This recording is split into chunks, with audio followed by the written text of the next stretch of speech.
Good morning, friends. Hello. Oh, look at that. There's some stray washi hanging up there. I must not have known where to put that when I was putting things away. Yeah. Anyhow, good morning, everybody. Hello, hello. Let's see here. I think it's just always a few minutes, I think, for us to get going.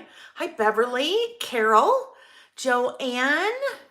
Oh, there we are. Oh, well, totally crooked. How did I not see that before? Okay, guys, good morning, everybody. How are we? Happy Saturday. I'm going to check on the chat real quick so we can see who's here. Hi, Kelly. Oh, Kelly's talking about the zero centering ruler. I have something fun to share today. A little tangent on that, but that just came in. So we'll take a look at that. We've got a little show and tell that we'll do in a bit. Hi, Beach Gal. Let's see. Oh my gosh, it's going fast. Carol and Beverly and Linda May. Hi, Linda May. Oh my gosh, Linda May shared quite the interesting tidbit with us last week when we were talking about things that we hate. So that was kind of a fun one if you were there, huh, Linda May?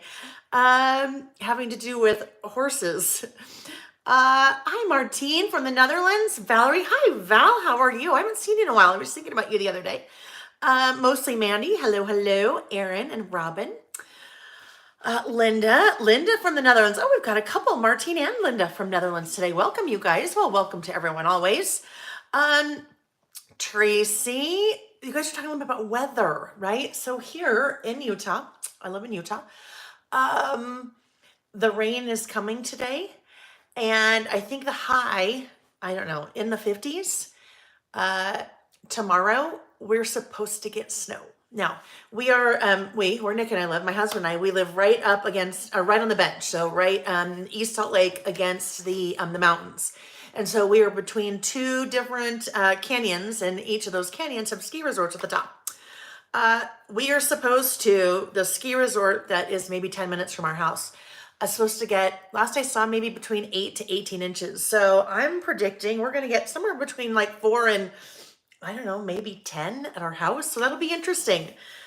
Usually seems kind of about this time as we start to get into late October, Mother Nature will start playing around with us a little bit. So it will be really warm, which it has been. And then it's going to start to get really cold and snow, and then it'll be warm again. And we'll see. At least I hope it'll be a little bit warm again after we have a little snow. So the timing, though, couldn't be more perfect, because tomorrow, I know some of you are joining me tomorrow here on my YouTube channel for my December documented class. So if you purchase the kit, that class is tomorrow. So it will be all nice and snowy and will kind of be perfect for the holidays. So excited about that. All right, let's see. Hi, Sheila from Maryland and Becky from Minnesota. Hi, Scrappy Little Risa and Carol, Gerda. Sheila said, like your top. Oh, thank you, Sheila. Beverly, it says expecting the same storm here in Montana. I know I have friends in Colorado who are expecting the same thing. I think it's kind of, we're in that like swath between Montana down. I don't know how far it will go past Utah, but we'll see, right? And then a little bit to the east. So Colorado for sure. And then it'll continue to make its way across, like weather pattern happens here, right? Hi, Mitzi. Mitzi is still here in Cottonwood Heights. That's where I live, visiting her daughter. Yes, it's definitely a blustery day. So lots of things on our to-do list this afternoon in order to make sure that we're ready for the snow tomorrow. We've got to get all the patio furniture put away and the cushions. And then Nick went to just pick up Harvey because we've got to winterize Harvey.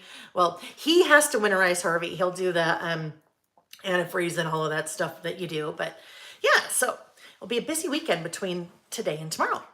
All right, guys. I think, hi, Colleen. All right, friends. We just have lots to talk about today. So, a couple of housekeeping items. Today is Saturday, October 22nd. We will not be together again until the week before Thanksgiving here in the US. And I think maybe that's the 18th, November 18th, right? That means it's almost a full month before we'll be together again. Starting this coming Wednesday, we'll be traveling every week, traveling and doing some in-person teaching. Fall is always a crazy time of year for me when it comes to that. So I will be out of town every weekend. So just kind of make a note. We will not be together here again until that weekend before Thanksgiving, which I think is I think it's the 18th, whatever that Saturday is in November. I will do a couple things though while I am gone.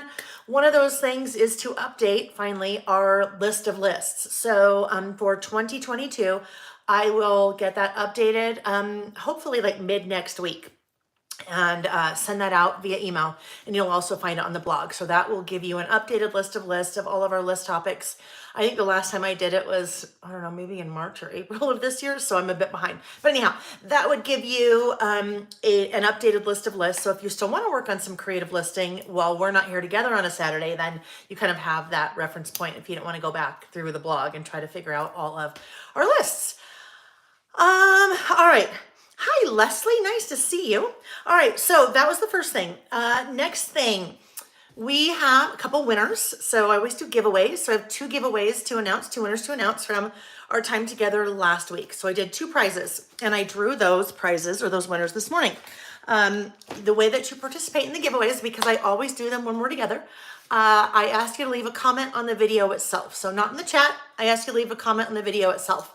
And, oh, I just totally got sidetracked for a minute. I forgot to do something. Anyhow, it's all good.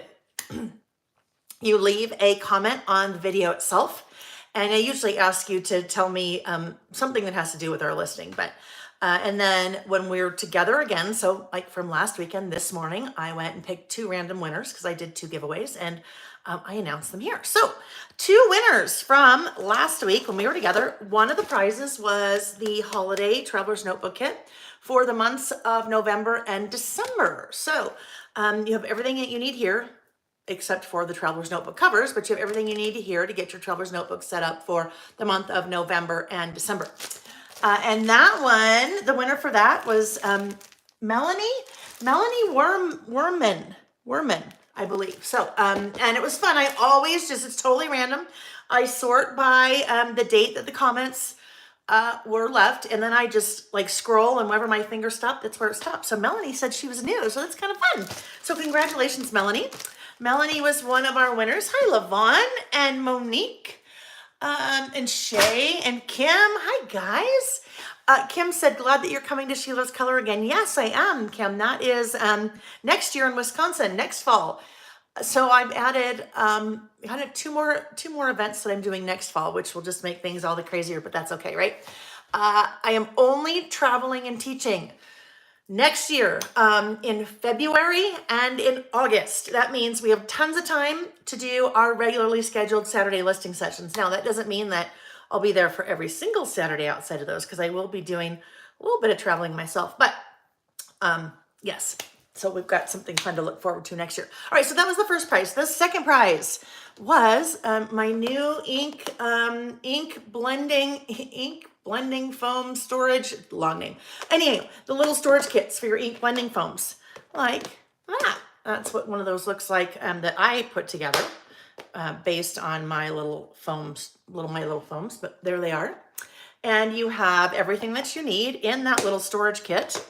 The box, two of the little sheets to do your swatches on, and then you have 42 punch circles and 40 little Velcro self-adhesive little dots. So that little box there will hold 40 of your foam blending tools. And the whole point behind that is so that when you're looking for, last week we did Uncharted Mariner. So when you're looking for your little Uncharted Mariner, because you want to do some ink foam blending, you know what I mean, you want to blend with your inks, then you know that that color is right there. So you've got that nice little storage. So we did one of those for a giveaway, and that one goes to Erin. I can't read my writing. Erin Manozzi, I think. Erin Manozzi? Yes? Congratulations, Erin. So both those ladies, I have left you a reply to your comment on the video, and I just need you to send me an email, and that comment tells you exactly what you need to do. Okay, Sarah said, really ingenious. That is another one of those absolutely, yes, brilliant, but I can say that because not my idea. My friend Amy that does some work for me, we had a planning session here. She was in town. We had a planning session for a couple days, a couple weeks ago, but she had brought that to me as an idea for a new product a number of months ago. So we kind of, I had bought all of the things that we needed to do that, and we kind of got that all ready to go. And so, yes, that was one of Amy's ideas. All right, friends, I think those are the only housekeeping things that I needed to talk about. Oh, the 19th, yes. Look it. There's a reason why I have my little handy dandy notebook, because I did say we're together next on the 19th. So anyhow, November 19th, that's when we're together again. If I should use my organization tools, that might be nice, huh? Oh, so this is what I forgot as I'm like 10 minutes in. Really, I should start out by saying hello, welcome everyone. My name is Layle. Yes, so if you're new to my channel, if you're new to our Saturdays together, when I am in town not traveling, we are here on Saturday mornings and we do what I like to call creative listing. So usually a couple days before, I provide several different topics, and when I'm here, I am taking those topics and I am making lists based on those topics. It's a really fun way to do some memory keeping, whether or not you're incorporating photos. It's a fun way to do a little kind of time capsuling. It's also a really fun way just to play with some of the things that you have, right? A lot of times when we are crafty, we don't give ourselves enough time to play with what we have and to learn new things. So that's a big part of what I do. I play with the things I have, and then I also learn new things and share new things with you guys. So that is what we do here on Saturdays. I have a website. It's called laylebymail.com. And a lot of the tools and products that I am using on our Saturday sessions, you will find there available on my website. I do that because I have linked to those in the description box of the video down below. There is every week, there's one main link that says what I'm using, and that will take you to a special page on my website that links you to all the different things that I'm using for this particular session. So that's what we have. I am going to rotate the camera and then we're going to dig into a couple things. First with a little show and tell, because I have a little homework that I need to do, and I figured, well, I might as well do it so you guys can see what I do. All right, so let's go ahead and flip that camera. Dandy. Dandy Civitatis. I don't know how to say your last name, Dandy. I probably just gave way too much trying to roll my R's when I can't roll my R's. Colleen, gotcha, thanks. Colleen is always so good. Reminds me to plug in my phone after I rotate. I need to run around, not run, let's be honest, I'm not running. I am turning off the overhead lights, which is gonna get really dark. That tells you kind of how gloomy it is outside, but I like that. I like that kind of rainy, cool weather. Yes, there we go. So now we have overhead lights, so that'll make it a little bit, wow, look how dark that got. That'll make it a lot easier for us to see. Dandy said Dandy needs a handy dandy notebook. Yes, that's what I call my little workbook here, my handy dandy notebook. And that's what I use to plan all of our Saturday sessions. And there's a version of that you can purchase on my website because lots of you asked for that. Patricia, hi Patricia. Patricia said, hi Layle, nice to be able to see you live. I usually do the replay later. Well, it's nice to have you here live, Patricia. So if you're watching live, that's a really good segue. If you are watching live, we're still a little bit crooked. If you're watching live, there is a chat that takes place. And depending on how your screen is oriented and what kind of device you're watching at, you'll see that chat in one place or another. I see it over on the right-hand side of my screen. That chat is a great place if you're live to pop in, say hello, to ask questions, to leave comments. If you have a question, it really helps if you put your question in all uppercase, because as I'm working, if I just glance up and I see that chat, the uppercase comments tend to stand out a little bit more.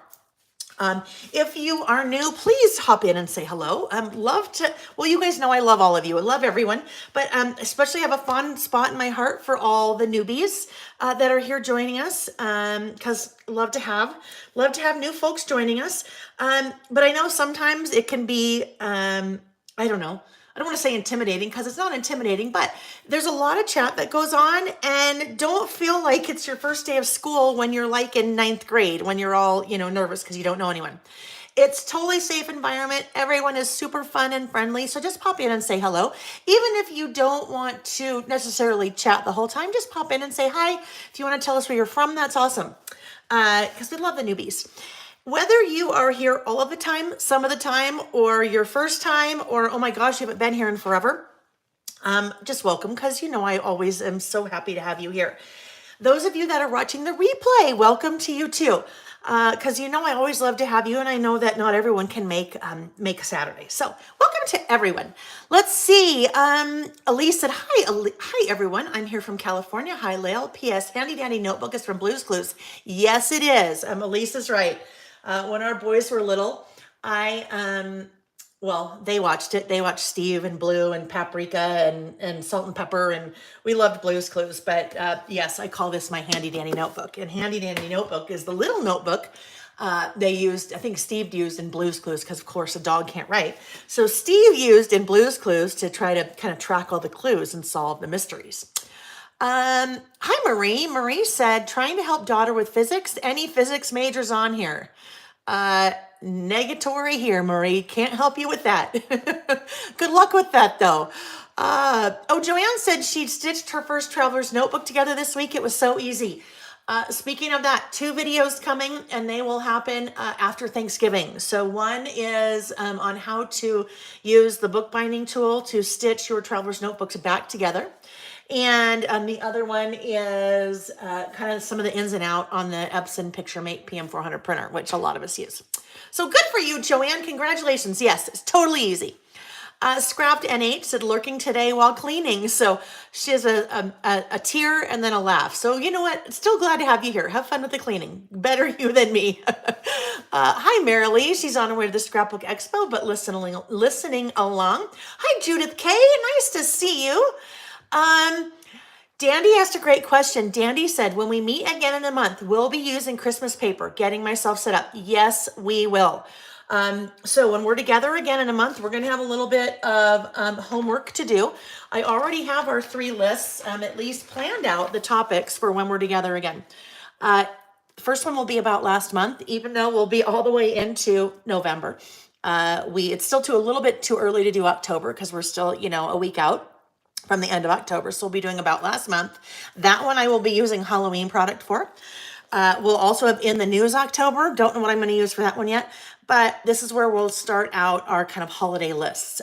So the first one that we'll do will be on the 19th, and that will be things I'm looking forward to this Christmas or kind of this holiday season.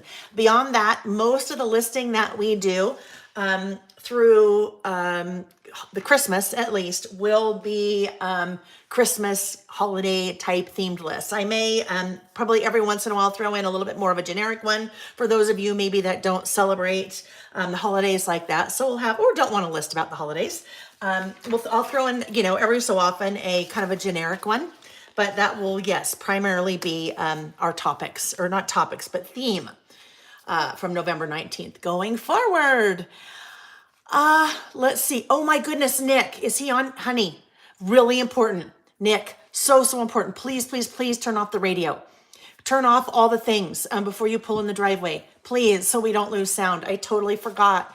Last weekend, if you were with us, Nick and I were getting ready to go out camping for a couple days in our RV. And when he turned the RV on the driveway, my phone, the Bluetooth in Harvey hooked to my phone. Well, it was already hooked. So when Nick turned it on, we lost all sound for a few minutes until Nick could turn it off and drive away. So, honey, please tell me you can hear me and say, yes, I heard you. Turn off all the things, please, so we don't want to lose it again. Okay. All right, guys. So starting out with homework. I have been teasing about a new product that was coming, and they arrived this week, and I am so excited. I can't even tell you. So that new product is a pencil board. Okay, so you've seen me use a pencil board. I use a pencil board a lot. Hi, Pam. Nice to see you. I use a pencil board a lot. A pencil board is basically a fancy term for something that you put underneath something to give yourself a flat surface to write or stamp on. It definitely comes into play when you are working in a traveler's notebook, because you can't just take like this page right here out of the book. But I need a flat surface. If I am writing or stamping on this, I need a flat surface, because if I don't have a flat surface, like look at this one, I've got some different layers and things going on. If I'm trying to stamp right here, I'm going to get all kinds of things messed up, because I'm going to be running into some of the bumpy, lumpy things that are underneath. So, pencil board. This pencil board is, it's a pretty awesome little tool, Melissa. Melissa said, hi from Fishers, Indiana. I need that pencil board. So what's unique about this one, a couple things. I had the company that does the zero centering rulers for me, right? Remember our zero centering rulers? Well, I had them also design this for me. So I went to them and said, oh my gosh, I would really love this. And these are the specs. This is what I want. This is what I need. This is what I want to see. So same thickness as the rulers. So those are 1/8 inch thick. So you have nice sturdy, right? Nice sturdy clear acrylic. Well, of course it has to have Layle by mail and our little scatter on there, right? And this doesn't really matter to you, but it matters to me. It has my website at the bottom. So if somebody sees this and says, oh my gosh, where did you get that? You go, oh, I know. I got it from laylebymail.com. And then you have those those grid lines. All of that is etched into the back of the acrylic. So what that means, smooth here. And because it's etched here, it's physically etched into the acrylic. It is not going to, eventually, not rub off. You know what I mean? It's not going to eventually like fade away because it's etched in. Now, because I designed it myself, I could say, so a couple more things I want. Number one, I want rounded corners because if I'm putting this in here, I don't want to have sharp corners that might accidentally like rip something I'm working on. But hey, as long as you're etching on the back side, why don't you go ahead and etch these little grid lines? Because I could then also use this as a stamping block if I wanted. So it's kind of a kill two birds with one stone kind of thing. All right, so these are now available and the shipping now and on my website. But what I wanted to show you, I can actually customize this, right? So this is really plain Jane right now. It's white because that's what you get when you etch into that clear acrylic. That etching makes white. So we're kind of stuck with white, but you don't have to be stuck with white. You can have this be any color that you want. And I say that because there's one of my zero centering ruler. Hi, Kim. There's one of my zero centering rulers. It's pink. That's my 12 inch. Here's another one of my zero centering rulers. It is teal, right? So super easy to customize either your zero centering rulers and your pencil board just by using acrylic paint. Now, I had bought some navy acrylic paint and I, for the life of me, have no idea what I did with it. So I am going to use that fun kind of aqua color that I used on my 6-inch ruler. So all I need to do is take some acrylic paint, and this is cheapo stuff, right? I think this was like 70 cents at Walmart. So it does not have to be expensive acrylic paint. And in this case, less is more. Okay, I'm gonna say that one more time. Less is more. All I wanna do is just a little tiny bit. So I'm gonna make a mess here, just so you know. And this will give me heebie-jeebies with my hands, but that's okay.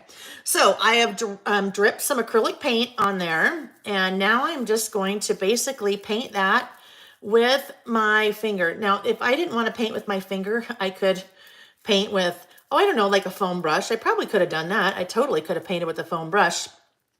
So I am just making sure that I get all of those little grid marks, right? I want my paint in all of those little grid marks. And then I also want my paint behind the Layle by mail and behind the scatter.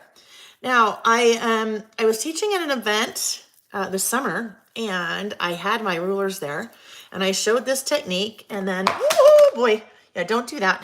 But that's also maybe why you put something like this down first. I had the rulers there available for sale. I was teaching at one of the 3 Craft Chicks events up outside of Spokane. And some of the ladies bought the rulers, and then they were doing all kinds of really cool, fun things with their paintings. So I just kept mine pretty plain Jane here, right? Oh, I probably just let that dry too much. I left mine pretty plain Jane. I'm using just a dry paper towel.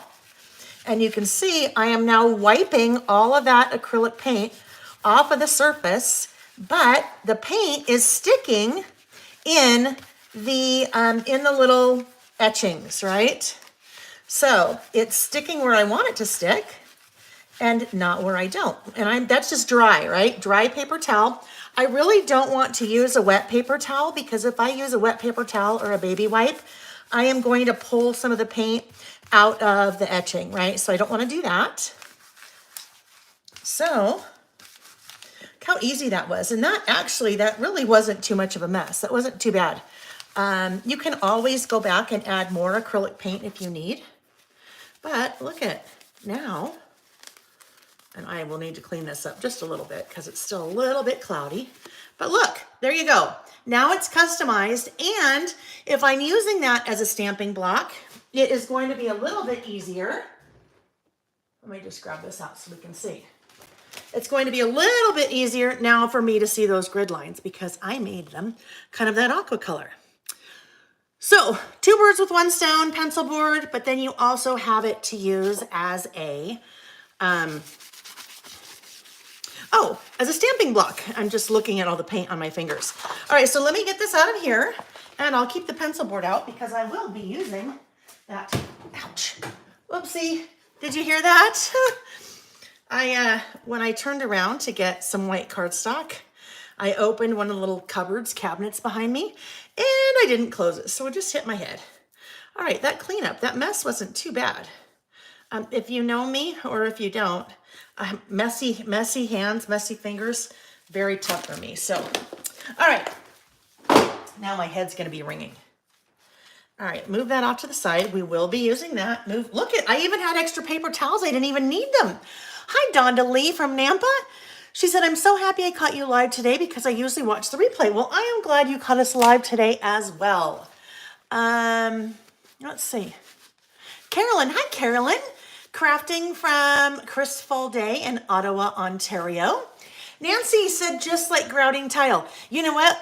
Totally, Nancy. I love that kind of analogy. It's totally like grouting tile, right?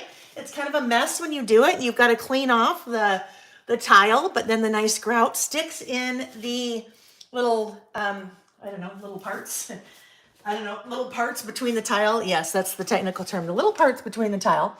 So you get the nice grout in the areas, but not on it, right? Okay, so let's take a look at the 3 lists that we did last week. So this one was the first one. We took a lot of time playing on this list, and that's one of the things that I love when we are together on Saturdays. Crevices. Thank you, Elise. That's the word, crevices. One of the things I love to do when we're together on Saturdays is to play or experiment, because I don't get outside of my box very often. I very much stay between the lines. Colleen said, inky fingers. Vicki would be so proud. Yes, you were right. Vicki would be proud, Colleen, and she was on this one. My friend Vicki Booten. So here we did a couple of different things. We used 3 different ink colors to create our own background with one of the ink blending tools. And then I used a stencil. Let me pull this up so you can see a little bit better. So we created the background by blending 3 different ink colors. And then we did a stencil on top of that, so you kind of get those gray leaves throughout there. And then I did my list. So my list was about favorite fall memories. And for this one, we used the Simple Stories Harvest Market Collection. And I am going to use that again today on one of my lists, but in a totally different way. It won't have anything to do with fall at all, and we'll see how that works. Hi, Janet. Good morning. And Nancy said, love the fall spread from last week. Yeah, you know what? It was a lot of fun. Little bit outside. Let's be honest. Very much outside of something that I would normally do. But one of the things that I love about working in a traveler's notebook like this, a really small space, is that you can just play, right? I mean, it's not like it's a big 12 by 12 layout or a 12 by 12 spread that's going into one of your albums or a mini book or whatever. I don't art journal, but this would be kind of like an art journal for me, where it gives me a little bit of space to play and try different techniques if I'd like. So that's what we did last week. This list was all about playing with a couple of different techniques with our ink blending and then using a stencil as well. So that was a fun one. And the colors of this collection, oh my gosh, just loved, especially with like the teal and the bright pink, and really fun, kind of a little bit of a different look for a fall collection. And that one's Harvest Market. That one is linked in the description of the video because we're going to use it again today. All right, next up, this one, I Hate It When. So a couple of weeks ago, we did a list called I Love It When. There we go. I Love It When. And we talked about just the different kinds of things. We love it when, I love it when we can sleep with the windows open. I love it when I wake before the alarm goes off. I love it when I find a really good bargain, right? So we did I love it when a couple of weeks ago, which meant that last week we did I hate it when. And oh my gosh, we had a lot of fun with this one. We had lots of people sharing in the chat. They hate it when different things. I think Linda May won the award for that one. Linda, I'll let you go ahead and type that in the comments if you want to type that. We were like, wait a minute, what?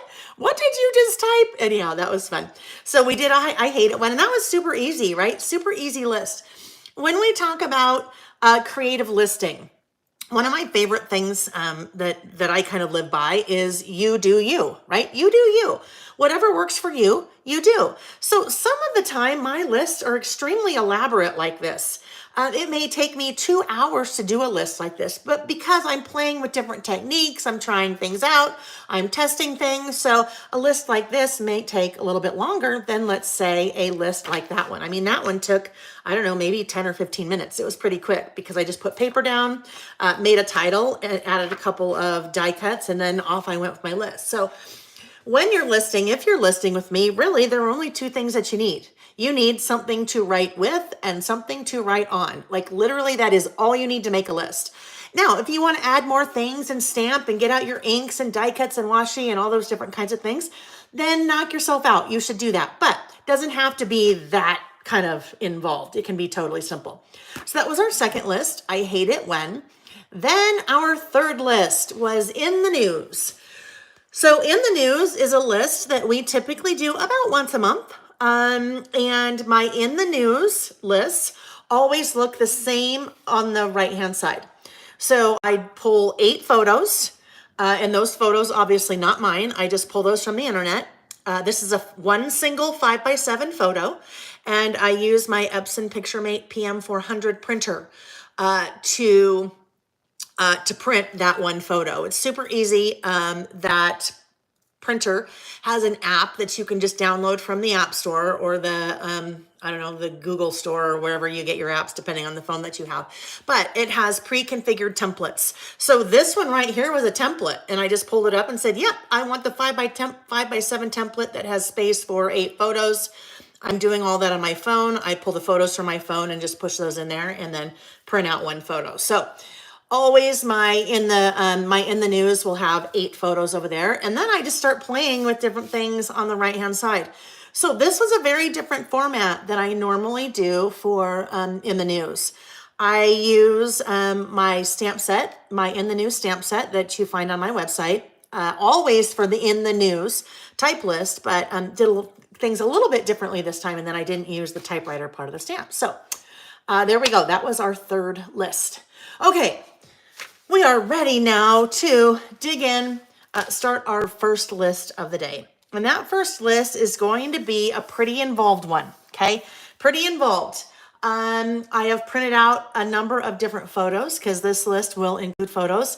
And we're also going to do something a little bit interactive. Now, we haven't done this technique in a list before. So this is one that is new to anything that I have done. And I am doing this technique because there are lots of photos that I want to include in this list. So our first list topic is another top 10. Oh gosh, tell me you guys can still hear me because Nick just pulled in. Oh, I'm crossing my fingers. Okay, someone pop in and say you can hear me. Or someone pop in and say you can't, because I know in a sec you'll tell me if you can't hear, but hopefully Nick heard me and turned off the radio. Can you guys still hear me? Oh, come on, friends. Yes, okay, good. Thank you, Sarah. Thank you. All right, so hopefully, yeah, he's probably going to be really sad because it means he's not going to be able to listen to any music while he is working inside Harvey today. Oh well, sorry, honey. Okay, so, oh yes, the reason why this list is going to be a little bit more involved is because I need more space. Because I have lots of photos. Thank you, guys. Thank you for letting me know that you can still hear me. I have lots of photos that I want to include for this list, right? Like, that's already 2 pages worth of photos. So where the heck am I going to do my list? Hi, honey. Hello, everyone. I've got an issue with you. Uh-oh, what? What? Did you turn your Bluetooth off before you started? No, I know. I was just saying that. I didn't. I know, I'm sorry. I'm just gonna snag you in a second. No, just turn off the power, turn off the radio. You can't. It still hooks up automatically. Oh my gosh. Oh, well, golly, you guys, I'm a dingling. I didn't think about that. So, well, we'll just deal with it. Just know, everyone know now that if we lose sound, it will only be for a minute or two, and just bear with us while I totally forgot. I should have turned off the Bluetooth on my phone before I started. And I don't know that I can do that while we're going on YouTube because I might lose us. So anyhow, we'll just deal with it as it comes. And the next time that Harvey's going to be in the driveway, I'll make sure I do it. Colleen, Colleen is always so good. She's like, remember to plug in your phone. Remember to turn on Do Not Disturb. Colleen, add that to your mental list, okay? Make sure to turn off Bluetooth if Harvey's going to be around. All right, Harvey's not my husband. Harvey's our RV, in case you missed that. Okay, so anyhow, there needs to be a little bit more going on this list because I have basically already 2 large photos that I want to include. So I need to have space to make my list, right? So I am going to use one of the collections from 49 Market, and this one is called Curator's Meadow. And it is a wonderful collection for really kind of doing anything, documenting anything outdoors. Now, if you don't do a lot of outdoor things, that doesn't mean that you can't use the collection, but that is what I'm going to use it for today. So I don't very often use 12 by 12 papers, right? You don't see me use 12 by 12 papers very often because the inserts that I use are called standard wide. They are 5 by 8.25. So generally I'm using smaller papers like 6 by 8 papers, right? Because a 6 by 8 is a really good size to use for this type of configuration. But in this case, I am going to use a 12 by 12. So I pulled out a couple of the 12 by 12 papers from the collection kit. And this is a collection that I do, the Curator's Meadow, I do have on my website.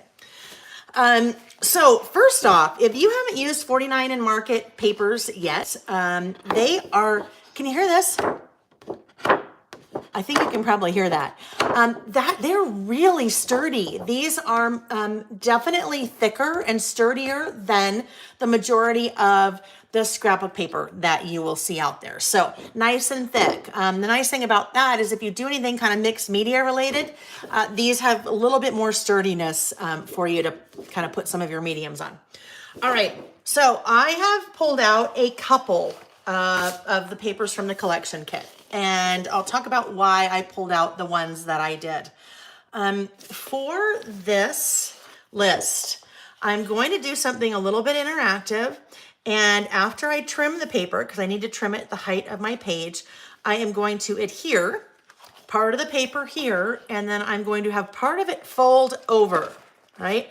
So as I was looking at the different papers, kind of keeping that in mind, I wanted something that when I folded that over here, that I had whatever was here would be visually pleasing. Now, all of these are very visually pleasing. They're beautiful papers, right? But do you see how this, when I cut this works really well right here. So that's the one I'll be using. But let's kind of look at how others might work instead. So if I do this guy and I move this over here, I mean, still really pretty, but you know what? That just it doesn't give me a lot of space to add a title, which is one of the things that I want to do. And it's also just kind of plain. It doesn't have, I mean, it's not plain, it's beautiful, but it doesn't give me a lot of kind of variation in what I'm going to see here. Whereas that gave me a lot of the variation. So if you're looking at using a 12 by 12 sheet in your traveler's notebooks, it's important to kind of think about what you have and what you're going to use. Here's another example. When we look at the difference between a 12 by 12 and a 6 by 8, here's another reason why I primarily use 6 by 8s in my traveler's notebooks. This 12 by 12, look at the scale of the pattern. It is much larger than the scale of the pattern on a 6 by 8. So when you're working in a small space, generally you want a smaller scaled pattern because you can see more of that pattern, right? So that's a good example. Even though those are 2 totally different papers, you can tell the difference. Even when we look at just like the text, it's the scale is quite a bit smaller in a 6x8, so you can see more of what's going on there. All right, so this is the guy I'm going to use. I need, oh, my trimmer. It's so funny because I know what I need before we can start working, and then sometimes I forget to get them out. All right. Cat Mom 18, well, goodness, I just had to stay. Cat Mom 18 said, today marks my 4 weeks since I married my best friend. Congratulations. That is so exciting. That's just wonderful. Congratulations. Okay. Oh my gosh, Carlene. Carlene, is that the Carlene that I know? Oh my heavens, Carlene. That's an amazing cook, right? That has to be you. Okay, you guys, I have to just tell you really quick. We're having total squirrel moment here. If you are live and you're in the chat, this person, Carlene, oh my gosh, of course it's you. Okay, so her name here on YouTube is Bolognese or Bolognese Carlene. And I knew that was her because Carlene knows I love Bolognese. She actually, my friend Michelle that I've talked about at Three Craft Chicks, when Michelle does her retreats, Carlene comes in and cooks for those of us that are working. So Michelle and anyone that's teaching and the staff and all of that. So Carlene makes amazing meals for us while we're there because you're so busy that you would basically eat a bag of chips and a can of Coke and call it good. But so she makes amazing meals for us and makes sure we're very well fed. But I love that. Oh my gosh, Bolognese. Yeah, Bolognese Carlene. Of course I would know that was you. That's so fun. Oh, and she said, I'm making you a bat of Bolognese for the retreat. Yes, because I am heading up there in a couple of weeks to teach at Three Craft Chicks retreat. Oh my gosh, I love that. Okay. Sorry about that. Yes, but to answer your question, this is the 49 in Market. It is called Curator's Meadow. All right, so now we're using the 12x12. First thing I need to do is I need to trim it down, right? Because this is 8.25 inches tall. That's way too tall. So I'm going to come in and I am going to trim this down to, let's start at 8 1/4. 8 1/4 or 8.25. That is the height of my insert. All right, so there we go. That is the height of my insert. And when I look at it this way, it fits, right? So now I want to adhere this part down because this will give me a great place to do my list and to add a photo. So I'm going to, you'll see where we get. But I need to trim a little bit of this down still, right? Because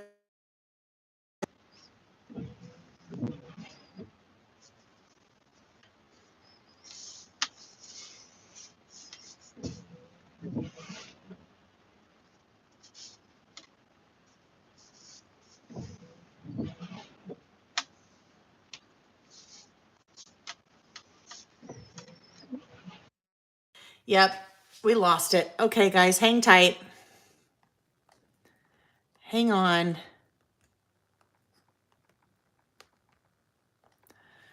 Yeah, you can hear Nick in the car. I'm back. Okay. Am I back? All right, guys. Well, the nice thing is we know that from last week. We figured it out pretty quickly. Oh my goodness. All right. So we're back. Okay, good. And hopefully you guys that doesn't happen often. I can see the power's still on out there, so maybe he figured something out. So sorry. All right. So if you didn't hear me, I'm just going to repeat this part because I'm not sure when we lost power.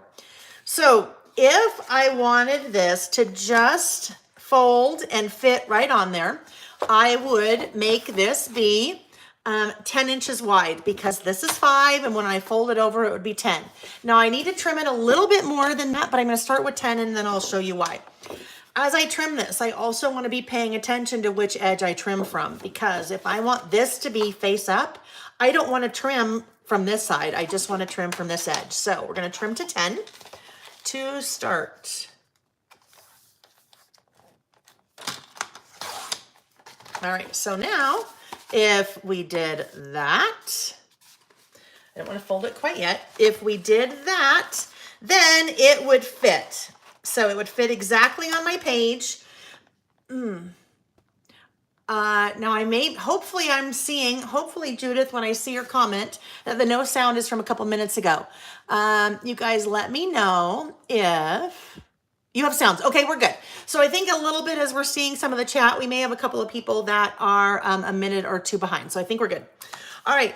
So I had trimmed that to 10 and it works, but not really, because if I trim that to 10, once I go ahead and adhere this guy can't really necessarily tell that something's still going on in there, right? So I need to trim it a little bit narrower than 10, because what I want to be able to do is I want to be able to do that so that I can see, oh, something's going on. So that will lift like that. So I think probably what I need is about a 1/2 inch right there.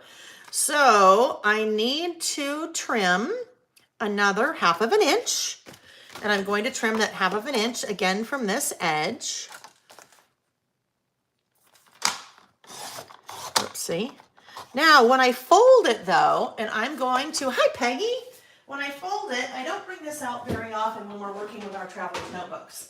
This is a scoreboard. I use this a lot in my mini book classes, but not so much in a traveler's notebook because we don't do a lot of scoring.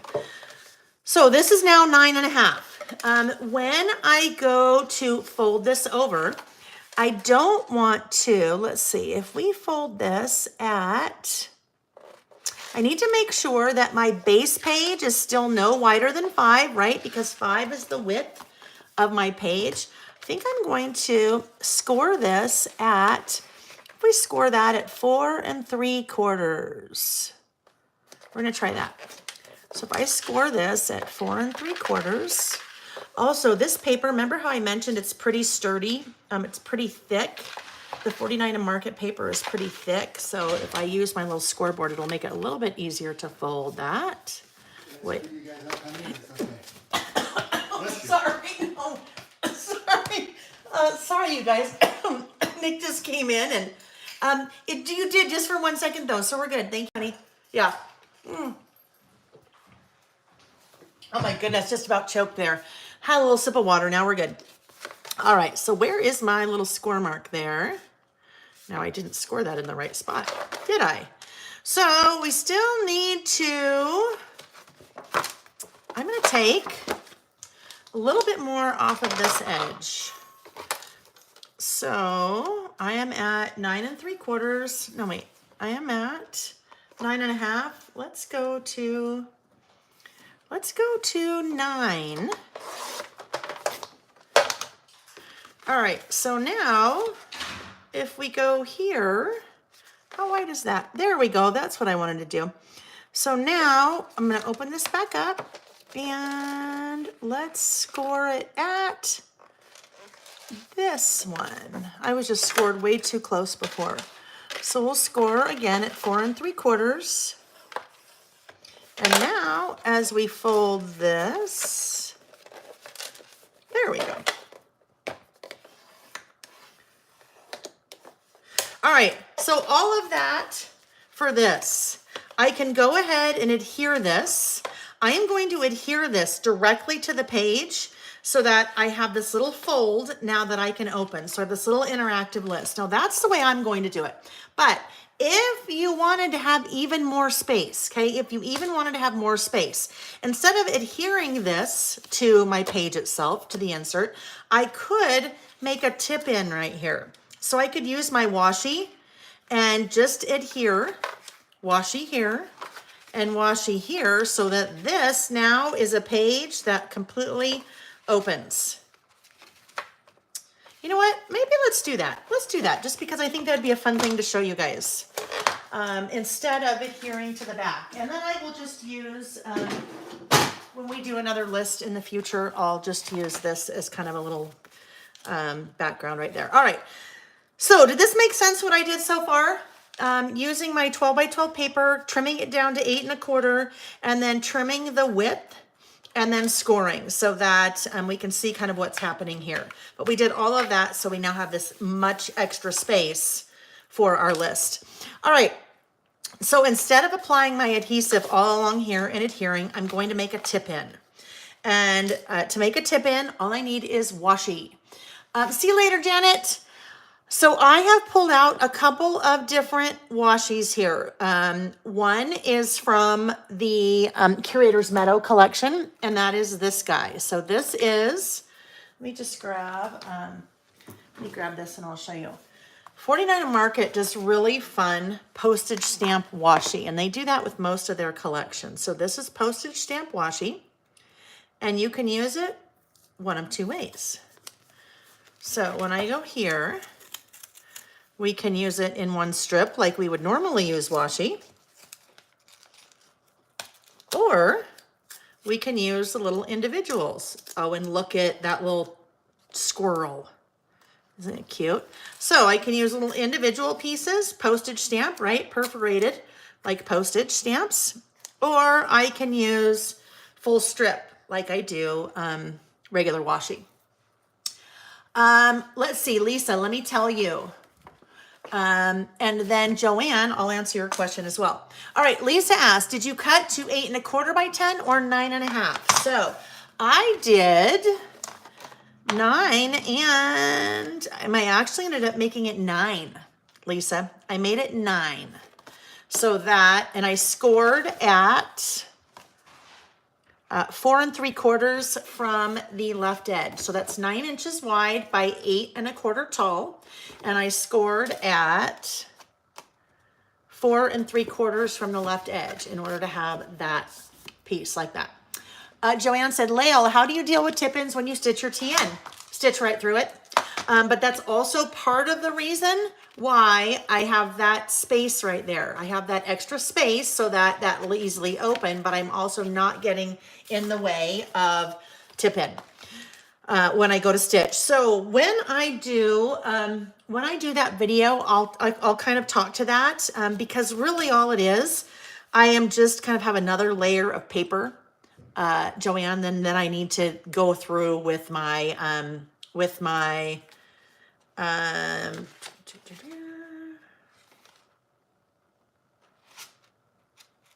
how have I done that? I don't know, Joanne. I need to think about that. I need to think about that because I'm not sure. I'm not sure if I've done that before. I'm sure. No, I know I have. I know I have. I'm just not sure. Okay, hang on. Let me grab one because I have them all right here. And I know which one I did it in. So bear with me one sec, guys. While I answer Joanne's question, because if you're not sure, if you don't really understand what she's asking, this will illustrate it. So hang tight. I'm just across the room. Looking. It's not that one. It's going to be one of these. There's just a lot to go through. There's a lot of these to go through. Is it this one? No. It must be this one. Oh, yes.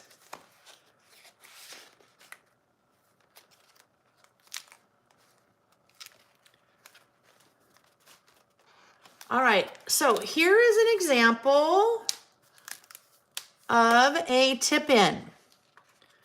This little transparency right here. So, transparency, and I have used, Kathy, it's a tip-in. That's what it's called. We're making a tip-in. So, in this case, I have used a transparency as my page. So, like this is my page that I'm tipping in. This is the page I tipped in, the transparency. And you make the tip in by adding washi on one side. So we have washi that is partially on the piece that we're tipping in, and it's partially on the page itself. And then we have that same thing on the back side. So now, what Joanne is asking is when you restitch your traveler's notebook. So I took my insert. When all was said and done, I took the brown cover off and I put a new cover on. I kind of deconstructed everything. So I took the staples out and sewed it back together. The reason for that is as you're working in your traveler's notebook, the fuller and fuller it gets, the more things kind of start to stick out from the edge. So I want to come back in and make a cover that's larger. Also, the more and more that you add, eventually your little staples are going to pop out just because they're not big enough to hold all of the extra volume that you're adding. So That's why I kind of deconstruct and come back in when I'm done and sew back together. So now what I'm trying to see here, Joanne, is I have done a couple of tip-ins, and the tip-ins, it looks like I probably just paid a lot of attention when I was doing my hand stitching because it's not going through any of the washi on the tip-in part. Hi, Kim. Good morning from Idaho. Wanted to stop in and say hi. Hi. So we'll see what happens. Joanne, when I do the, when I stitch this video or when I stitch this and do the video as I'm stitching it, I'll talk to it again there. All right. So I'm going to use washi. I'm going to use washi to create my tip in. And we kind of just saw how that looked. You put washi partially on the item you're tipping in and partially on the page itself. So it's kind of tipped in. So I already looked at that washi. That was from Curator's Meadow. But these 3 washis are also from 49 Market. They came out with a new product called Ticket Essentials. These are perforated tickets and stamps. So perforated, just like we saw that washi. I haven't opened these yet, but you know how much I love yellow. So I thought these would be fun to use. We'll see. But they have a lot of different colors of these, and these I also have on my website. So these are just kind of good things to have in your arsenal. They're just good pops of color. They come in a ton of different colors, pops of color, and also a nice little, oh, my garbage, hang on. Nice pops of color, and then also a little bit of nice, let's see. Actually, those I will not be using, because guess what? They are not adhesive. So those are basically just tickets, right? So we'll use those for something else in our little project here, but those I won't be using because they're just tickets. They're not, they're perforated tickets and stamps.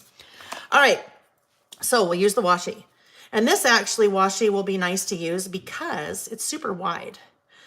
When you're doing a tip in, you want to make sure that the washi that you're using is no narrower really than 15 millimeters. So for reference, 15 millimeters is kind of your standard width of washi. So there's a 15 millimeter roll of washi. Some manufacturers will make narrower, right? Less wide. So we don't want to do narrower than your standard 15 millimeters because it's not going to give you enough surface area to get your washi on both the insert and the item that you're trying to tip in. Okay. Yes, the tickets aren't sticky. Nick is listening to Layle instead of us. Maybe he is. Oh, wait, what? Did I miss something? Did he say something? Oh, I don't know. Okay. So now what I want to do is I need this to be, oh, look at that. That's actually perfect. It is exactly as long as I need it to be. So I've just perforated or pulled off the length that I need. I'm going to open this up just because I'll make it a little bit easier. So to do my tip in, I want to tip in. I want to put whatever I'm adding right in the center. And I will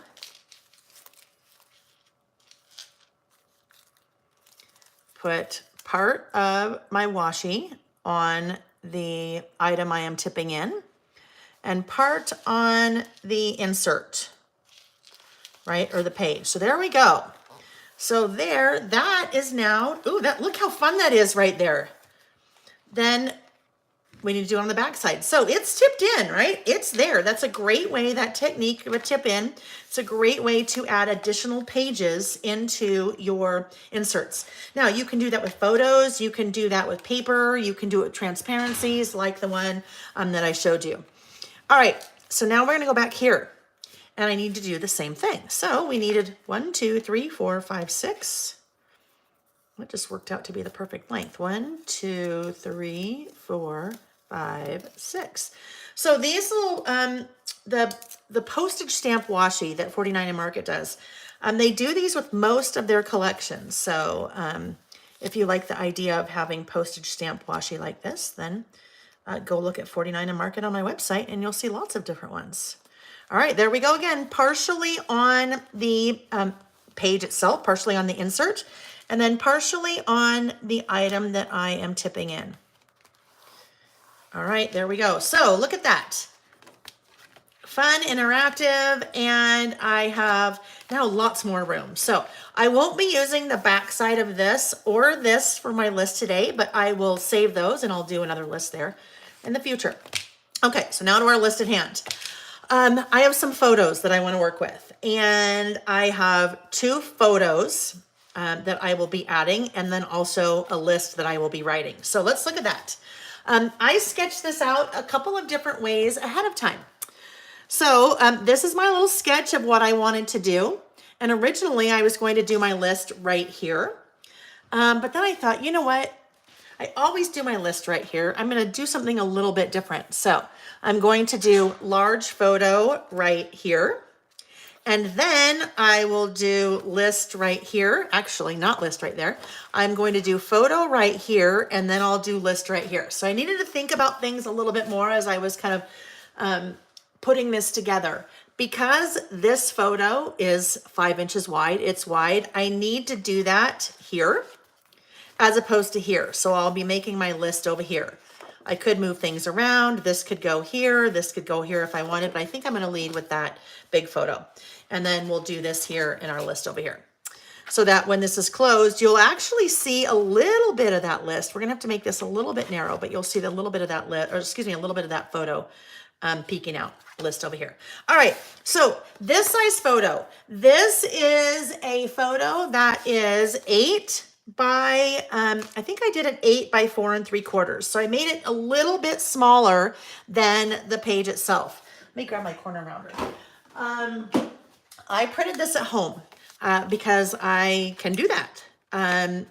If you don't have a photo printer, that's a larger one than the Epson PictureMate at home. Persnickety Prints. So if you go to persnicketyprints.com, they do large photos like this, just like this for traveler's notebooks. They have 2 different sizes, and I don't know what they call them, but one size is 4.33 inches wide, and one size is 5 inches wide. The 5-inch is something that I worked with Cherie on. Cherie owns Persnickety Prints for our wider standard wide traveler's notebooks that we use, because I use the standard wide, so I need a wider photo for that. Anyhow, 2 different sizes. If you use a regular standard insert instead of a standard wide, then you would go with that narrower print on their website. So let me just show you. This is what I mean.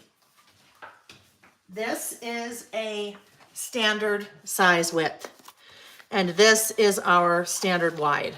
So see the difference? Both 8.25 high, but gives us about a little less than 3/4 of an inch, excuse me, a little bit less than 3/4 of an inch more on the standard wide than we have the standard. So that when you're working in a spread, on the standard wide, you have about an extra 1.5 inches, which is a lot when you're working in a pretty small space like that. So if you're ordering full-size prints, traveler's notebook prints from persnicketyprints.com, just make sure that you are, if you're working with the standard wide, you want the 5-inch wide as opposed to the narrower one. All right, so that will go down here. Oh, okay, guess what else I forgot to get out? I forgot to get my adhesive. So as I am now starting to build, these photos are from a little camping excursion that Nick and I did last weekend. So if you were with me last Saturday, you know that right at 1 o'clock Mountain Time, my time zone, Nick came in. He's like, okay, we got to go, because we had plans to go camping. And so I left right then, just shut the door on the mess, because sometimes we have to do that, right? You just got to walk away. Shut the door on the mess because it was still very messy from our session, and we left. So we spent, let's see, Saturday afternoon, all of Sunday, and then left probably Monday around 11 or 12-ish. So we were there for just a couple days, but we went to the most amazing spot in Utah. It was only about 2.5 hours away from our house, called Current Creek. So all of these photos are from our little excursion, and oh my goodness, it was amazing. And we were in the middle of nowhere. You can see, here we are. There's our little RV. We're in the middle of nowhere. There's no one around us. There we are. There's our little RV. No one around us. And we were boondocking. Boondocking means that we were no services, so no hookups, no services, and we were just kind of out there, which was awesome and very fun. All right, so I know I need to do a little bit of outlining because that's what I always do. I want to outline on my photo. So when I talk about outlining, this is what I mean. I always, always, always outline everything I do. That's just a weird little thing that I do. So I've outlined that page, but if I want to outline on my photo, hi, Nicole. Nice to see you. Your order just went out yesterday, and I know that because I wrote you a little note on it because you wrote me a little note on it. All right, so I want to outline on my photo because I always outline, and it looks funny to me if I don't outline, but I don't want to use a regular pen when I'm outlining my photo. I want to use, and these I have on my website. This is a Zig Photo Signature pen. These are designed to write on a photo. If you've ever tried to write on a photo, even with like a Sharpie, you'll notice it starts out writing really well, but then the coating on the photo just kind of totally messes up the pen and it will stop writing. The Photo Signature pen is designed to write on a photo, so it does not do that. So I get my nice outline. So I'm using that for the outline, but if you wanted, you could actually write on the photo. I mean, you could write, if you wanted to do a little journaling or write something, that's actually a really great spot to write something if I wanted that kind of white space up there. And then we'll just come over here. But I'll try not to write too much in Nick's face. All right, so there's my outline. I need to follow that up with an outline on this side, but I don't want to use my Photo Signature pen because I only want to use it on photo, just for the same reason I wouldn't want to use my Sharpie on a photo. I don't want to use my Photo Signature pen on paper. All right, so maybe what I'll do, I think I will come in. What if we corner around this guy too? Do we want to do that? Sure, but I don't want to use that one. I need a little bit of a sturdier corner rounder because I am, not only am I rounding through 2 layers because that's folded, this is also heavier cardstock. So, all right, I'm gonna do it. This one is meant for, it's called a corner chomper. So it's a little bit sturdier. It has a little bit more meat to it since I'm going through 2 layers. All right. Oh, I need Nick to come in. Let's see if Nick can hear. Valerie, it does? Valerie said Currant Creek runs through our cabin property. You're kidding. Oh my goodness. I love that. Such a beautiful area. It is an amazingly beautiful area. All right. So now I can come in with my regular Sharpie and do my outlining on this side. Nick, if you can hear me, if he is listening in Harvey, not that he would listen, but he might not have a choice because if it hooked up, I don't know, he might. Anyhow. Honey, if you can hear me, will you come bring me a fan? It's very warm in here under these lights. All right, so there we go. There's my outlining.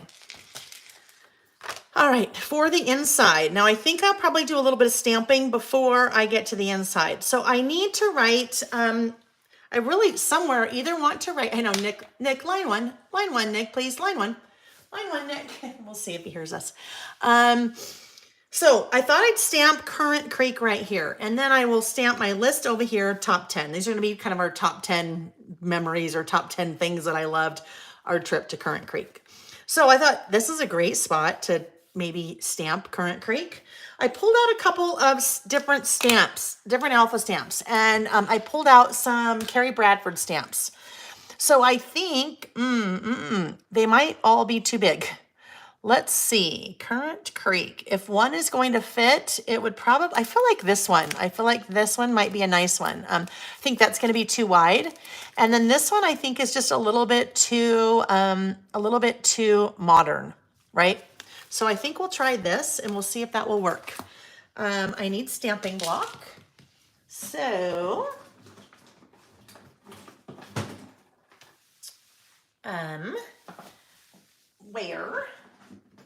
where did that go? Oh, it's on the floor. Okay.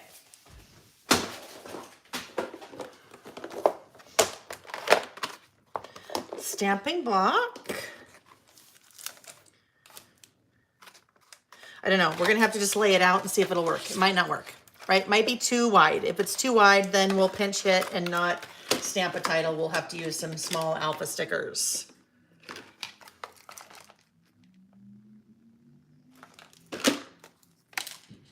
All right, well, I think we're gonna find out pretty quick it's not going to fit, right? Some of you are very visual. Some of you, I shouldn't say visual, because I'm visual too. I'm spatially challenged. So I can't tell if this is going to work or not. You can probably look at this right now and go, yeah, Layle, that's not gonna work. All right, so we'd go from this side. Let's see. Oh yeah, I can already tell it's not. Whoopsie, that would be upside down. But I'll show you what I mean. I can already tell it's not going to work because if that goes right there, it would be a little bit too tall. But if we go C-U-R-R-A-N-T, right, it wouldn't work. Unless I do current, maybe I could do that. What if I did current and then wrote creek? I don't think I'll like that. I don't think that's going to work. So too large. So Jordan is not going to work. Now, let me just look at... We know that these guys, even though these guys are shorter, they're fatter. Oopsie. I need to really put those in their little sleeve where they belong. So we know that won't work because too wide. So let's look at one more thing. Some more alpha stamps and see, because I have some littles. Let's see. These could work, right? Will those work? I don't know. It will still be. Let's try.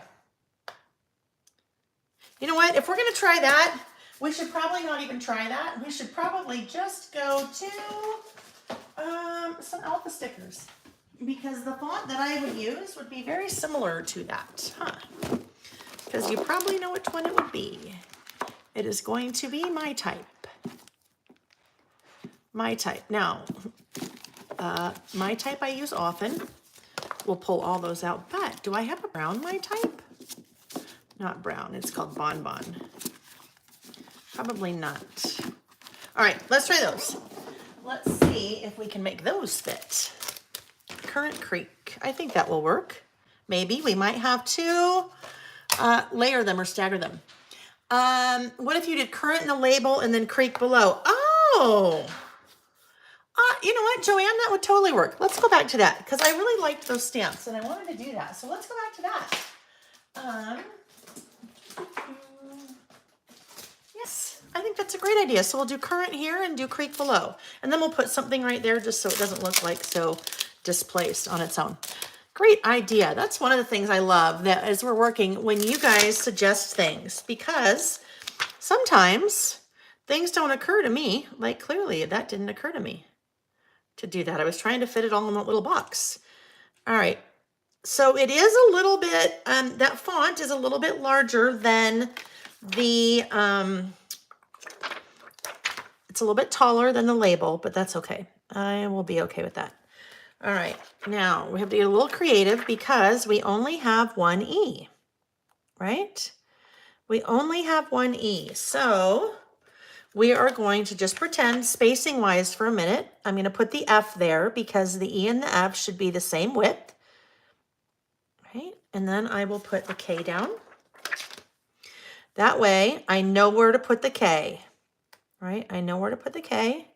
And then if I pull the F back out, I should be able to slide that little E or stamp that little E right in there after after I've stamped this. Let me just move that a tad, but I think we're still okay. All right, so there we go. Current creek. Oh my gosh, I didn't do current first. I didn't do current first, so guess what? Don't hate me. Please don't hate me. I need to do current first because I need to see what that looks like. So we'll just put those back and now we'll do current. So we need, current is not spelled with an E, it is spelled with an A. And I think that's how you spell like the red color, like the current red color. Val, tell me how current, do you know how Current Creek has its name? Current, C-U-R-R-A-N-T. But we need to do the same little thing here because we know our R won't fit because it will be too wide. So what would be similar width to that? What about the M? Is that about as wide? Oh yes, we'll just put the M right there as a placeholder. ENT. I might have to come up with a larger block maybe. We'll see. Val, do you know where that name came from? Currant Creek, why it's called Currant Creek? Isn't it a berry bush? Is it? Is it a berry bush? Like a currant berry? Red? Oh, I'm way crooked there. Hold on, I need to come down a little bit here. So as we're doing this, one of our lists will be a pretty quick one. So, and the other one won't take as long as this one does. Oh no, not an E, an A, Layle. Current with an A. Current, wow. We'll get there, friends. Okay, and then the T. All right, there we go, just barely. We just barely have enough room. Currant Creek, all right, so current, that will fit right there in the center. All right, now we need to take out the M because we don't need the M. The M was just the placeholder, so I can come back and do another R when we're done. Currant jam, yeah, currant jam. Must be a berry, yes, so they must have currant bushes there somewhere. All right, so now we're going to stamp. Oh, what color do we want to stamp? What color do we want to stamp? I could go black. I think we'll go black. Because I could do really lots of different colors there, but when we get to here, I want to make sure that the rest of that title really stands out. So we're going to go with black. Alrighty, let's grab our black ink, and we need our other handy dandy notebook. This is my little notebook that I use for test stamping. A couple of reasons why we want to stamp before we stamp. Always stamp before you stamp, for a couple of different reasons. Number one, there are some letters here that I haven't used before. Yes, it is. It is spelled currant with an A. C-R-R-A-N-T. Yep, that's why I went back and fixed that little A. I want to stamp before I stamp because I can tell that U, I have not used that U before. That means that stamp has not been primed. It needs to be primed. There are a couple of different ways that you can prime your stamps. I prime my stamps by stamping with them. That's just the easiest way. You can also use like an eraser to just erase. There's a really thin coating. You can't pull it off with your fingers, but there's a really thin coating on the back of photopolymer stamps, or on, not the back, but on photopolymer stamps. So you want to prime them to remove that. And so the easiest way I think to prime is to just, is to just stamp first. What did I do with that wipe I had? I don't know. Let me just clean that off. All right, so that's the first reason why you want to stamp before you stamp. Prime your stamp. Another reason is to check to see if you have something spelled correctly, right? If you have something spelled correctly, now this is going to look weird because I don't have the second R in there, but we'll go back and add it. The third reason is you want to make sure, so I think what I've done, is the N upside down? I don't think so. But you can tell I am not even. The T, I'm really not even, which is funny because I used the lines. I tried to use the lines to even things up. So let's see. We need to even things up. So the T's a little bit higher. Let's go in and get that T a little bit lower. And that looks pretty good. How's everything else looking? The R looks like it's just a little bit cockeyed. So let's fix that. And then I think we'll be pretty good.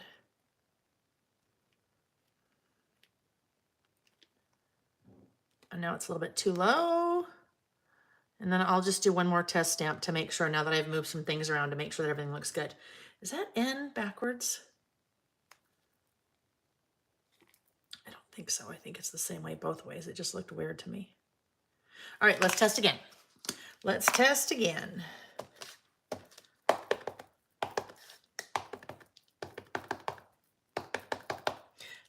There's two ways to apply ink to your stamps. You can apply the ink to the stamp, or you can apply the stamp to the ink. I always prefer to do ink to stamp because I feel like that gives me a little bit more control as I drop it. No right or wrong way. but just two different ways. All right, now let's look and see. Are we straight now?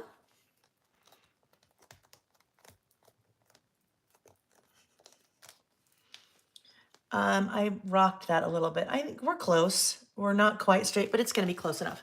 All right. So I want to make sure I don't have any ink on my fingers. I don't before I stamp, before I reload that, because I don't want to get ink anywhere. I am going to pull out my, what did I do with it? My pencil board.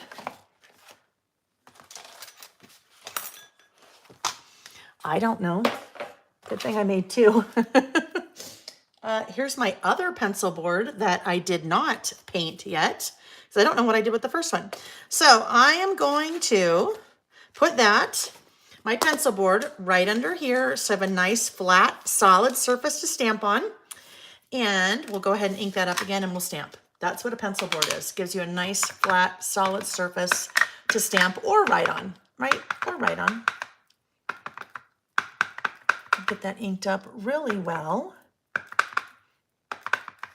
All right, we're going in. There we go. Valerie said she asked Google. It doesn't know. It's the Current Creek River that runs through my property. Yes, the Current Creek River. That's why it's, so who knows why it's called that. All right, so I think we'll go in centered here. Sure, we'll just go centered-ish. Okay. Want to give nice even pressure to make sure I get a nice solid impression. Always want to make a good impression. Literally and figuratively. All right, so now oh yeah, that was part me. I am way crooked. That was part me because I didn't have it close enough to me to see that I was crooked. That's all right. That's okay. All right, so now I'm gonna clean these and then I'm gonna pull the R and then I'll stamp the R by itself. Wipes, oh, here we go.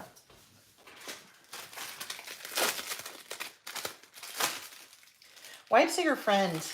When you are crafting, good idea to just have baby wipes near you because you can clean your stamps very quickly and easily with them, but then also your fingers, right? Now you'll notice that the R and the T are totally discolored. Your photopolymer stamps will do that. It does not affect the stamp other than it just changes its color. But when you go to stamp, like if I was to stamp with yellow, once that was dry, I wouldn't do it while it was wet. But if I was to stamp with yellow, it would not turn out a different color. It's just the photopolymer that is discolored, and that will just happen.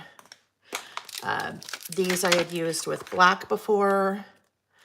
Some of my stamps look yellow because I use yellow a lot, or if you use like blue a lot. It just depends on the type of ink that you're using and the color. Like if you're using Stays-On ink, which I never use, I'm not a fan of Stays-On, but if you use Stays-On ink, it will definitely discolor the stamp itself. I mean, it's not going to affect it, but it will discolor. All right. Oh, what did I just, oh, there it is. All right, so I'm still a tad bit, yeah, currant berry bush. So it must be that somewhere in there is a, there are currant bushes, or currant berries, right? For it to call it that. Now, I gave myself way more space than I needed. I wonder why I did that. Oh, well. Way more space, so that's all right.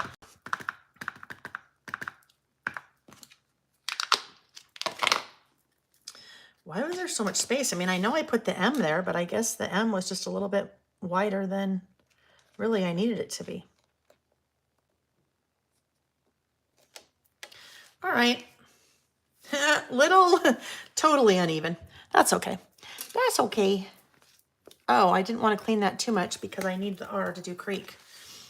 All right, bring these guys back in. So stamping versus alpha stickers, right? No right or wrong. One just takes much longer than the other, right? If I had spelled this with alphabet stickers, I would have been long done by now, right? The only problem with alpha stickers is that eventually you run out of the letter you need. And you might not always have the right color. That's where stamps kind of have a benefit over your alpha stickers. So preference, up to you. I use both all the time. Definitely though, stamping takes a bit longer. Just because you've got to place and test and sometimes replace and test again and then stamp and yeah. All right, I used an F as a placeholder because I only have one E, right? I used an F as a placeholder for my second E, and then I'll come back just like I did in Creek or in Current and restamp the second E. But we also want to test again because always test, always, always, always. It's like the measure twice, cut once. Test twice, stamp once. You'll be surprised at how many times that you'd spell a word and you spelled it incorrectly when you're stamping, only to realize if you do your test stamp that, oh my gosh, I spelled that wrong. I even always say, even if you're using a date stamp, like a roller date stamp, always a good idea even to stamp that one first. Just because sometimes, like the year, maybe if you used it just last week, but sometimes the year will roll or the month will roll and you don't realize it. So always a good idea to test. All right, my K is just a little bit skimwampus there. So what did I do with my tweezers? Oh, here we go. I'm gonna try to pick that up and just move it a tad. Good thing I'm getting my nails done again soon. Oh, and I just lost my spacing, but that's okay. I think on Monday or Tuesday, maybe Tuesday, I get my nails done because by about now, they're thinking they need to, yeah, okay, that'll be good. They're thinking they need, they're thinking they need some work, especially now they start to get ink on them. Hi, Karen. Good morning. Worked for a couple of hours and then Bath & Body Works for the sale. Priorities. That's okay, Karen. It's okay that you blew us off for smelly things. It's okay. All right, Current. I think I'm going to go over here like this with my creek, and then I'll put something right there so it kind of evens them out instead of centering both of them. Okay, now let's take off. I won't clean the E because I need it again. We'll take off the other letters and leave my E. And then we'll be ready to keep going. Somebody, I can't remember if I ever responded back to her. I need to go back and look. But somebody had asked me a couple of weeks ago for alphabet stamps, where I usually get my alphabet stamps or what kind of alphabet stamps I use. And definitely Carrie's, Carrie Bradford. I love, love, love her alpha stamps. Well, I love all of her stamps, but she does some really great fonts and lots of different sizes. So it's KERRI Bradford.com if you don't know of her things. Oh yes, now I've got the ink everywhere, don't I? Got the ink everywhere. Okay. Okay, so now we need to, oh, let's get that back in there. There we go. Got to get my pencil board back in there before I stamp. Oh, it's super windy out there. All right, Current Creek. Put that off to the side. Actually, I better clean that off because that will get black everywhere. All right. We're making progress. Making progress. There's the E. We'll just put that on the floor for now. All right, so I need to find something that will go right there. Now, lots of things from Curator's Meadow, and that's the collection that I'm using if you're just joining. I have pulled out a mixture of the die cuts that are part of the collection, and then these guys. These are the laser cut elements. So if you haven't ever seen the 49 and Market laser cut elements, this is probably the best example of why a laser cut element would be something that you would want to add to your arsenal. Look at that. Look at the intricacy of like that little gate. You could never get that in a die cut. The laser cuts are pretty awesome. So laser cuts. I have a couple of other things that I pulled out from the laser cuts that I will use. But I think I like that little, that little butterfly there. Oh yeah, because then the butterfly could actually kind of bleed off of the edge. So let's go ahead and use that. I will use my my chisel glue pen, just because it's a little bit intricate and it's gonna be hard for me to get my, ooh, actually, I didn't want to put glue all over that. I only wanted to put glue over, not this side, so not a wipe. Let's go ahead and see if we can wipe off some of that with just my paper towel there. So I don't want glue there. If I have glue there, that little part that is bleeding off the edge will help to close it, and I don't want it to close. Okay, there we go. There's our little butterfly. All right. Now, when we come to the inside, we have room for more photos and our list, because really the list, right? So those are photos. That's one photo with 12 photos inside of it that I need to just make a little bit narrower because my space here is a little bit narrower. So let's grab, Linda May said, I love Current Creek. I caught 2 fish on the same line a few years back. I had it set up with 2 hooks, but that usually never happens. Oh my goodness, Linda May, that's fun, isn't it? Yes, one of the things that we did, well, not we, Nick went fly fishing because we were literally right, like we're sitting, you know, our little Herbie's right here, and then there's that little river. So we're literally like right there. Like there's Nick, and then the river is like, or the creek is seriously right there. So fly fishing, that he likes to fly fish. So me, I've never tried it, so I didn't do it. Tracy said, I love Layle Scatter Alpha, so much whimsy. Yes, absolutely. I didn't even talk about that one. I haven't used that yet. Well, I haven't used that as we've been listing. I will in the next couple of months, definitely as we start to get into Christmas. I will use, ooh, still too wide. Yes, I need to trim down a little bit more. I didn't use that today because it's definitely a whimsical font, right? It's definitely a whimsical font. And whimsical, this collection is definitely not whimsical. So I need to trim this down a little bit. I'm going to have to keep trimming down just a wee bit. So I'm going to end up losing the white border along the left and the right edge, but I'm still too wide for the space that I have.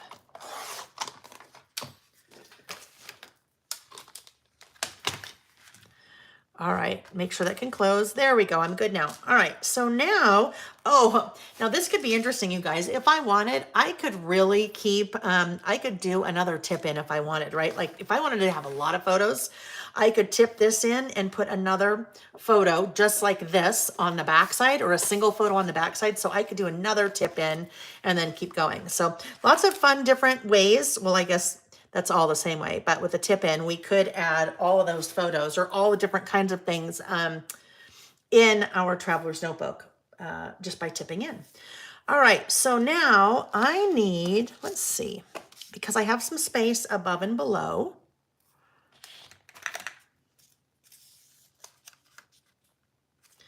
What if we do this? What if we just use some of these little tickets? So these were from the Ticket Essentials that I talked about earlier. If you weren't here, you missed that. Maybe we'll put that one up towards the top and just have this go. Let's have this just go right there along the bottom. I think that's what we're going to do, right there along the bottom. I need to round that upper corner because it's getting in the way of that. Let's just round the upper corner. I won't round the lower corner, just the upper corner. And then this can go right down here along the bottom. I kind of like the part that says excursion. So we'll just trim this guy off a little bit, right about that line. I could trim off, oh, I understand. So I think what Nancy was saying, I could trim off a whole column of photos, right? And then put it over here, right? That would be fun too. But I already went past that, so we're okay. Oh, it's super windy. That means the storm is a-coming. That's what happens here. The storm is a-coming because it's getting really windy. All right, where is...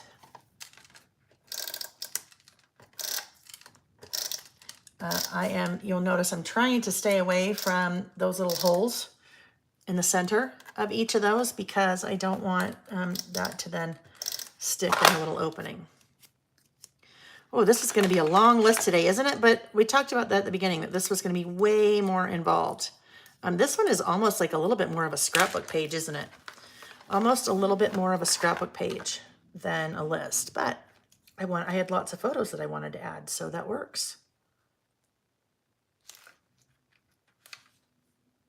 Oopsie, still a little bit too long. Or too wide, I guess.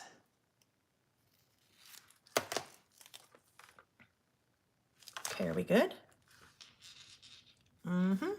We are, but now I need to come in and just snip that little part on that round.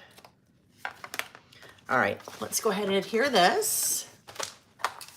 Yes, Tracy, I for sure will. I need to look at what I have planned for when we're together again on November 19th. I can't remember what lists I have planned then, but I may use it there. But if not, it will be really fun for Christmas lists for sure. Holiday lists. All right, there we go. So look at that. In those 2 pages, really, I have 13 photos, right? You wouldn't think that you could get that many photos in a little traveler's notebook spread like that, but we did, right? 13 photos. All righty. Look at right up there. That's room for wide open spaces. So that's one of the die cuts. I'm going to put that up there since I really wasn't paying attention when I put both of those photos together because you have kind of the same sky right there. So I'll just fill that space with a little die cut.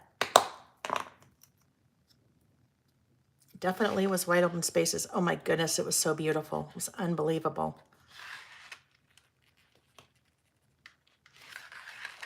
All right, now, before I started my list, there was something I was going to put over here, and I'd like to find it. It was a heart.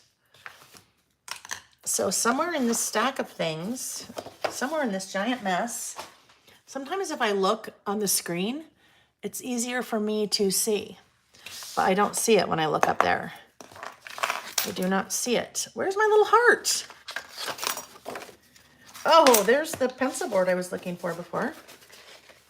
All right, all these things are gonna have to go on the floor for a minute so I can find the heart. Do we see it? Oh, there it is. It just got covered up a little bit. So this is another one of those laser die cuts, the laser cuts. And so you get a lot of that really intricate detail. Let's see if you can see that. I'll put it right here so you can see. You get lots of that really intricate detail that you wouldn't otherwise get like on a die cut. All right, so I think that maybe this could go up here, right? Maybe. And then do we pull in? Look at this little guy, isn't he cute? That little squirrel. What if we did something like this up here along the top and then put this in here? No, I don't like that because part of it is white and then part of it has the color behind it. So I know I don't like that. That's weird looking to me. So I think that's just going to need to go up there and then something will need to go next to it. That would work, that little one that says become one with nature. What if we tried to do a little bit of a layer like that? Maybe this comes on here a little bit so it's not so like just out there on its own.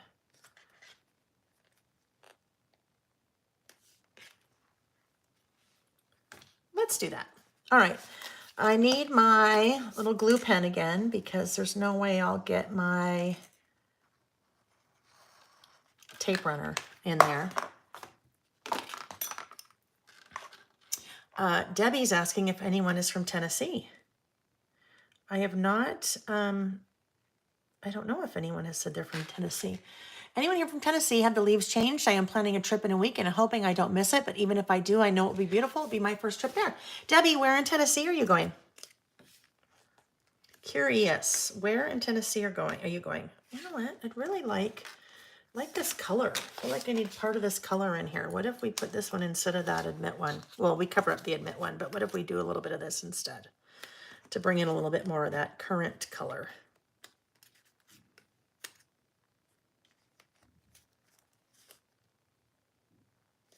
All right, I'm gonna snip this part off. I don't want that second screw there.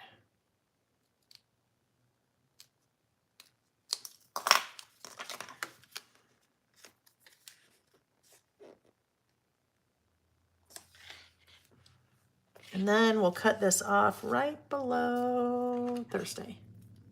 No, but I was in Chattanooga last September. What a fun trip, Karen said. Nick and I were in, what was that, April? April, maybe? In Nashville. That was definitely not the fall, though. Right? Definitely not the fall. All right, let's do that. Just a few more layers, just because that white space in the sky is kind of white. So we'll fill it in. Oopsie. Once you go down on a photo, you're kind of there. So be careful. Make sure that before you adhere, you're where you want to be, because it's hard to pop it back up again.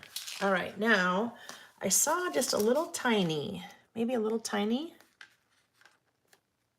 Oh yes, we'll do that right there. Just that little tiny butterfly to help kind of fill in that space a little bit.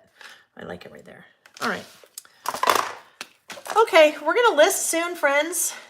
We'll list soon, but this part is part of it, right? It's part of the plane. Okay, so let's talk about the list here in a sec. I'm going to start. I had said before, now this is the top 10, kind of the top things from our trip to Currant Creek. Now I wouldn't expect, although I don't know, maybe Linda May could, because she said she'd caught fish there, and maybe Val, because she has a cabin there, would be doing this same topic or title for their list. But most of you are not, right? So you fill in the blank. Top 10 what? This is your top 10 what?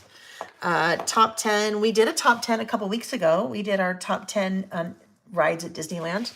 Could be your top 10 summer memories, your top 10 fall memories, and it doesn't have to be top 10. It could be top 3, top 4, top 8, whatever it is. But I'm curious if you are listing with me today. What are you listing about? Are you doing a top something? Are you doing a top something? Okay, so now I need a top 10 list, a top 10 stamp. And that would be, where would I be?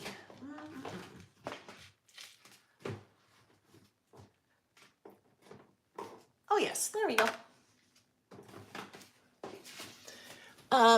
Mostly Mandy said top 10 favorite Star Wars characters. Martine, I love that. Martine said mine is top 10 things I make more time for this winter. Okay, I love that, Martine. No, nothing against you, Mandy. Star Wars, it's just not really my thing. But I love that list topic, Martine. So I am actually going to another area of my handy dandy notebook and writing like things. Oopsie. Oh goodness, things I want to make more time for. Oh, I love that. That's a great one, Martine. All right, so in the future, at some point, we will do that list, and then I will say, oh yes, Martine came up with this idea. All right, you guys know I love your list suggestions, your topics, so bring them on. Top 10 for 2023, yes. As we start to get in the last week of December, there are lots of lists that I usually do every year, come the end of a year and start of a new year. So yeah, we've got some really, really, really good things for list as we're wrapping up a year and then looking forward to the new year. All right, we need to do our top 10. So let's grab this. Top 10 treat sweets. Ooh, yes. Like, especially this time of year. Candy. Top 10 Halloween candies, right? Or candy. That one, just real quick, because it happens to be out, because I saw it. This was, I think, gosh, I want to say 2 years ago. This was one of the lists that we did 2 years ago. So this would have been when 20, right? So this would have been 2020. This was kind of some of my favorite Halloween candy because Kim brought this up, kind of top 10 treats or sweets. But I did a little tip in, so we all know how to do a tip in now, but I made a pocket. And then I Googled some of my favorite Halloween candies, right? Let me pull that out. Those are not actual wrappers. I just went to Google and I Googled these candies and found photos of the candies, and I right-clicked them. I saved them to my phone or my hard drive, and then printed them out and then fussy cut them. So that was kind of a fun, speaking of top 10 candies, or speaking of candy, since we're that time of year, that we always have to ask this question about candy corn, right? Candy corn, who loves it? Who's with me and loves candy corn? I know, lots of people don't. But if you, every time you eat a candy corn, if you put a nut or a cashew or something like that in at the same time, oh my gosh, so good. Yeah, that's how I really love candy corns. And I know you don't say corns, but I like to say corns, candy corns. Top 10. So this is one of my new stamp sets. This one is called List Builder Top 10. So you have top, and then you have some words that go with it. You have 10. So you have top 10, 5, 3. You have numbers 0 through 10 in kind of a really fun font. And then even a little star there. Ms. L says, me, I love candy corn. Linda May, me, I really love them as well. Look at all of you. I love you. Elise, OMG, love candy corn. Tam said, yes, the nuts make them great. Those of you that love candy corn, if you've never tried candy corn with a nut at the same time, so good. And Elise is correct. The proper way to eat a candy corn is in 3 bites, one of the colors at a time. Tracy said, I love candy corn, but I love the little pumpkins even more. Oh, yes. And now, see, they're not dummies. The candy makers are no dummies. They have candy corn, but in Christmas trees. And they have candy corn, not candy corn, but they're like candy Christmas trees. And they're candy hearts and candy pumpkins. They're basically all the same sugar flavor, but they're fun. Nancy said, no to the candy corn. Mwah, mwah. The candy I associate with Halloween is molasses candy, the really chewy ones. Mandy said, I went to the valley yesterday and got candy corn fudge. Oh my goodness. That sounds good. Candy corn fudge. All right. So we need a little top 10 here. So I don't need to, I already have my current creek title, so then I can do top 10. Now, for those of you that just hang out with me on Saturdays, but you don't list, but you are a scrapbooker, well, guess what? You just turn this into a scrapbook page, right? Same trip. Photos, you could put top 10 and then list the things that were, the favorite top 10 things from your trip, or 5 or 3 or whatever it is. But this could just as easily be a 12 by 12 layout as in a traveler's notebook, as in a little spread here with a tip in. All right, so before I start doing my list, I want to add a couple things here. That is from one of the laser cuts. Again, those laser cuts are really cool because they get very fine. So here's an example of a difference. That is a die cut. That is a laser cut, right? You can't get the same level of detail in a die cut as you can in a laser cut. So I feel like this would be a great way, that little guy, to bring in lots of those colors over here, right? I don't need a lot going on over here because I have, to make my list, and I have all of this going on, but I did pull a few more of the laser cuts out. I just have to be very careful because they're very fine and intricate. So there's another one, although I have to have room for a list, right? Do I want to do that one instead? I think I like this one instead. That seems a little bit more natural, and I think it just gives me a little bit more because it kind of bleeds over into the list part a little bit. So let's do that. And I'll have it bleed off of the edge as well. Again, this is where I'm going to sound like a broken record. If you don't have some kind of glue pen and you are using die cuts in any of your crafting, a glue pen is your friend. I have the chisel tip. I also have a like fine, it's almost kind of like a ballpoint pen tip. And I use both depending on, you know, what I am trying to adhere. But a glue pen is a really good tool to have in your little arsenal. Also on my website. All right. The other thing you see me use a lot, tweezers. Because sometimes you just need a little help, right? Sometimes you just need a little help. Especially if it's something kind of intricate like that. All right. So I did make those bleed off the edge on purpose. And now I need to come in. So I could leave that bleeding off the edge, but I won't. I don't like that. Scissors. Here we go. Let's see. Tam said, that's me. I just enjoy hanging out. Well, I love that you hang out with us, Tam, even though you don't list. I love that. I like to do that with Vicky sometimes on her like Friday Night Lives. Like if I'm working, usually it's if Nick's out of town and I'm working, and because that's all I do, it seems like. But she's doing her Friday Night Lives and I'm home by myself. Then I just, you know, turn that on and listen in the background while I'm doing whatever I'm working on. But I get it. I get it. If you're my friend Leslie, who I think she was here earlier, you might even be cleaning the bathroom listening to me. She told me that. That was funny. Oh, look at Cat Mom 18 said, I can't eat candy corn. I'm allergic to red dyes. So there's probably red dye in a lot of things that we don't think. Like candy corn, there's no red, but there's an orange. So they probably make the orange out of the red, maybe? The red and the yellow.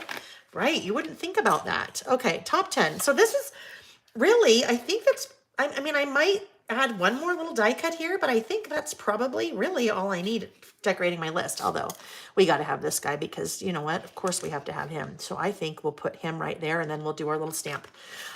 This is so perfect because we actually were watching. There were a couple of little chipmunks, but I'll call them squirrels because might as well call them squirrel because, you know, scatter. There were a couple squirrels, chipmunks that were very, well, they're getting ready for the winter, right? They were eating like crazy and shoving things all in their little cheeks. And then they'd go and I don't know where they'd go and to deposit what they were doing. And then come and get more. But they were, I don't know, maybe 5 feet from us. So they were really, really close to where we were. But Nick had a spotting scope. No, we didn't get out the spotting scope. That would have been too close. We had the binoculars. So you could watch these little guys with your binoculars. And literally it was like, it was right in front of your face. You could see all his little eyelashes and all the little, you know, you could see his cheeks all full. And so that was kind of a fun thing to watch. I mean, when you're camping like that, you don't have a lot of the distractions that you would normally have. So you've a good time, at least we do, just spending, you know, like a half an hour just watching the little chipmunks, or watching the deer grazing with their little babies. And what was I just gonna say? Oh, I know what I was gonna say. And I said it, but Nick, and he's like, funny, I was just thinking the same thing. As we were watching Little Chipmunk, I said, isn't it odd that a chipmunk, we're watching a little chipmunk and we think it's cute, but if there was a rat there or a mouse, I mean, even a mouse might be kind of cute, but if there was a rat there doing that, we'd be like, oh my gosh, I can't believe that. But if it's a chipmunk, it's cute. They're basically the same thing-ish, right?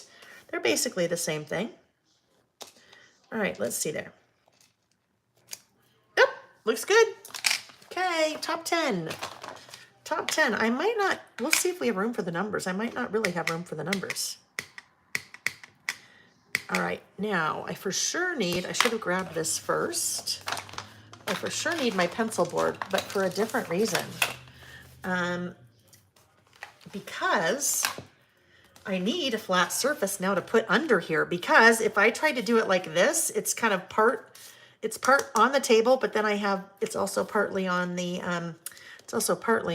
insert itself. So if I have a nice little surface here, my pencil board, then it's awesome. Okay, there we go.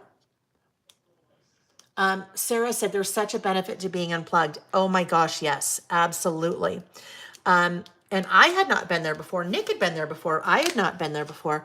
I didn't realize we were 45 minutes away from any kind of cellular service, which was awesome because even if you think you're going somewhere to unplug, but you have cell service, then it's a lot harder to unplug, right? But it's kind of a forced unplug is really nice. So it was a forced unplug, which I love.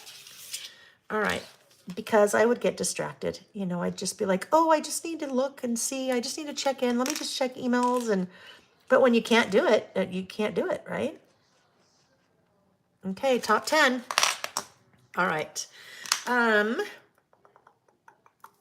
Let's find the, I don't know, we may end up doing 2 lists today. We may end up doing 2 lists today and not 3 lists, just because we've been, oh my goodness, we're almost 2 hours in, huh? But that's okay. We're playing. There's no time allotment to play other than when I need to end to help Nick. Oh, it's totally raining out there. All right. Oh, the 10. Let's see. Are we going to have room to do the 10? I think we will. I am going to get out the little teeny tiny one. And I've done this 2 ways before. I have stamped each of these individually, or I've lined them all up and stamped it once. I like it, I know now, much better individually. Well, and guess what? Hopefully we have room for 10 if I do that, huh? 1, 2, 3, 4, 5, 6, 7, 8. Guess what? We're not going to have room for 10. So we're not going to use the numbers since I already did top 10. I will, let's see, what if we do, are these a little bit shorter? Could I do these? I think so. I think so. Let me look. I think that looks like we'll have room, don't you think? Let's just do them. We'll just try them. Oh yes, we should have plenty of room there. Because my numbers on top 10 are a little bit taller than these guys. So we'll look at it in a second. When we did our last top 10 list, I actually did it across 2 pages. So I did 1 through 5 on one side, on the left side, and then I did 6 through 10 on the other side.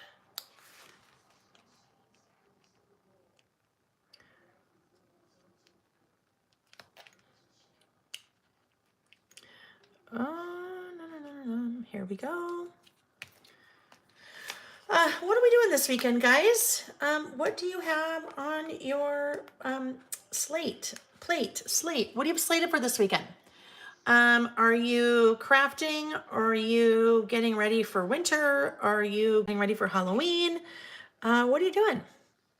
Any Halloween parties? Actually, probably no Halloween parties because next weekend, right? Halloween falls on a Monday, so Halloween parties will probably happen next weekend.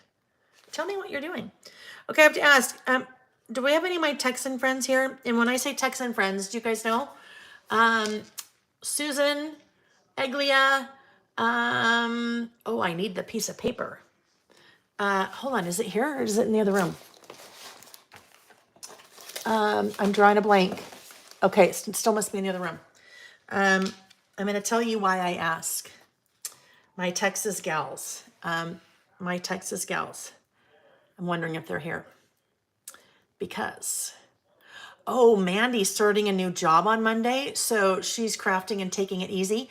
Kim is staying home getting over a cold. Oh, well, I'm sorry you were sick, but I'm glad that you have time, where you can kind of this weekend just kind of sit back and regroup. Karen is still unpacking after moving, maybe some geocaching and shopping. Linda May is currently at work, but not really working. Linda May is working, but not working.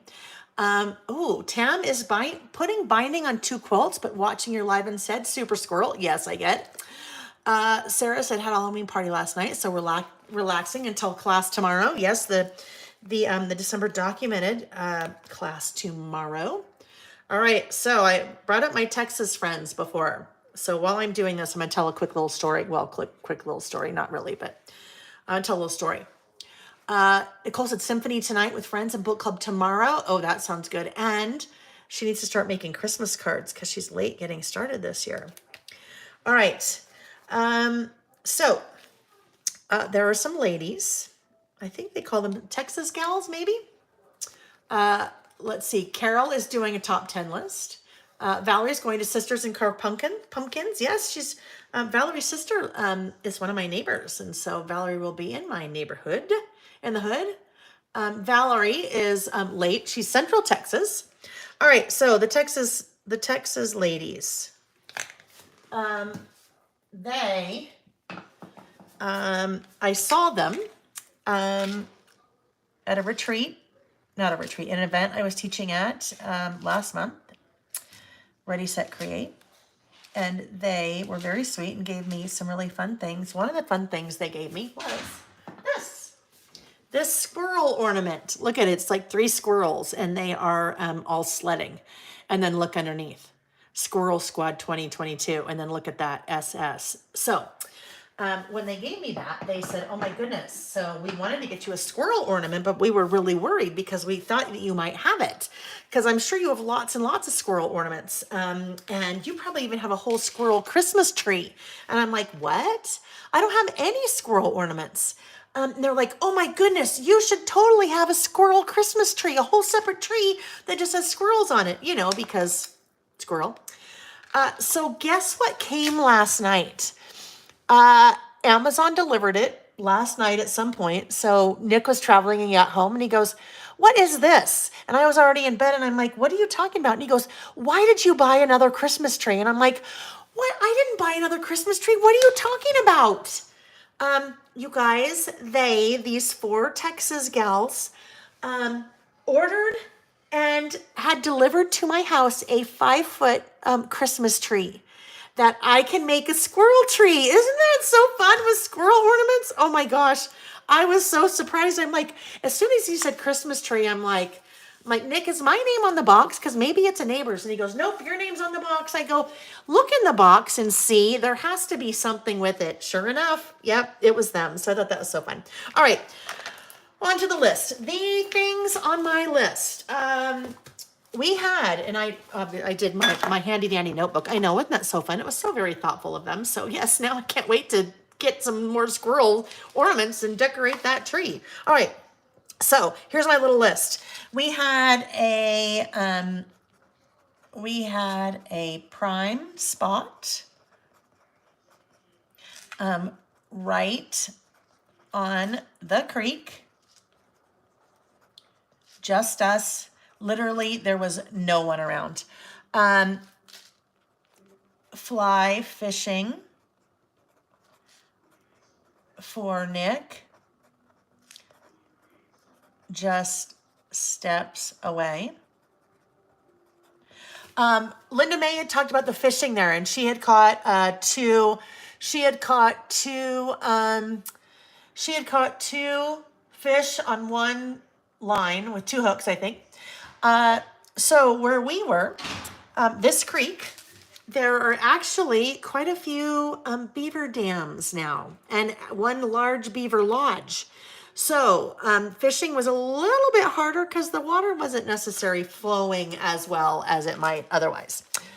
Watching, oh yes, okay, I had to look at my list. Watching multiple, oopsie. Joe and their fawn, so mama deer and their babies, graze, eat. At dusk. That was very cool. And that we could just sit right there and with our little binoculars and watch them. The sunset. The sunset, the first night was amazing. I'll show you.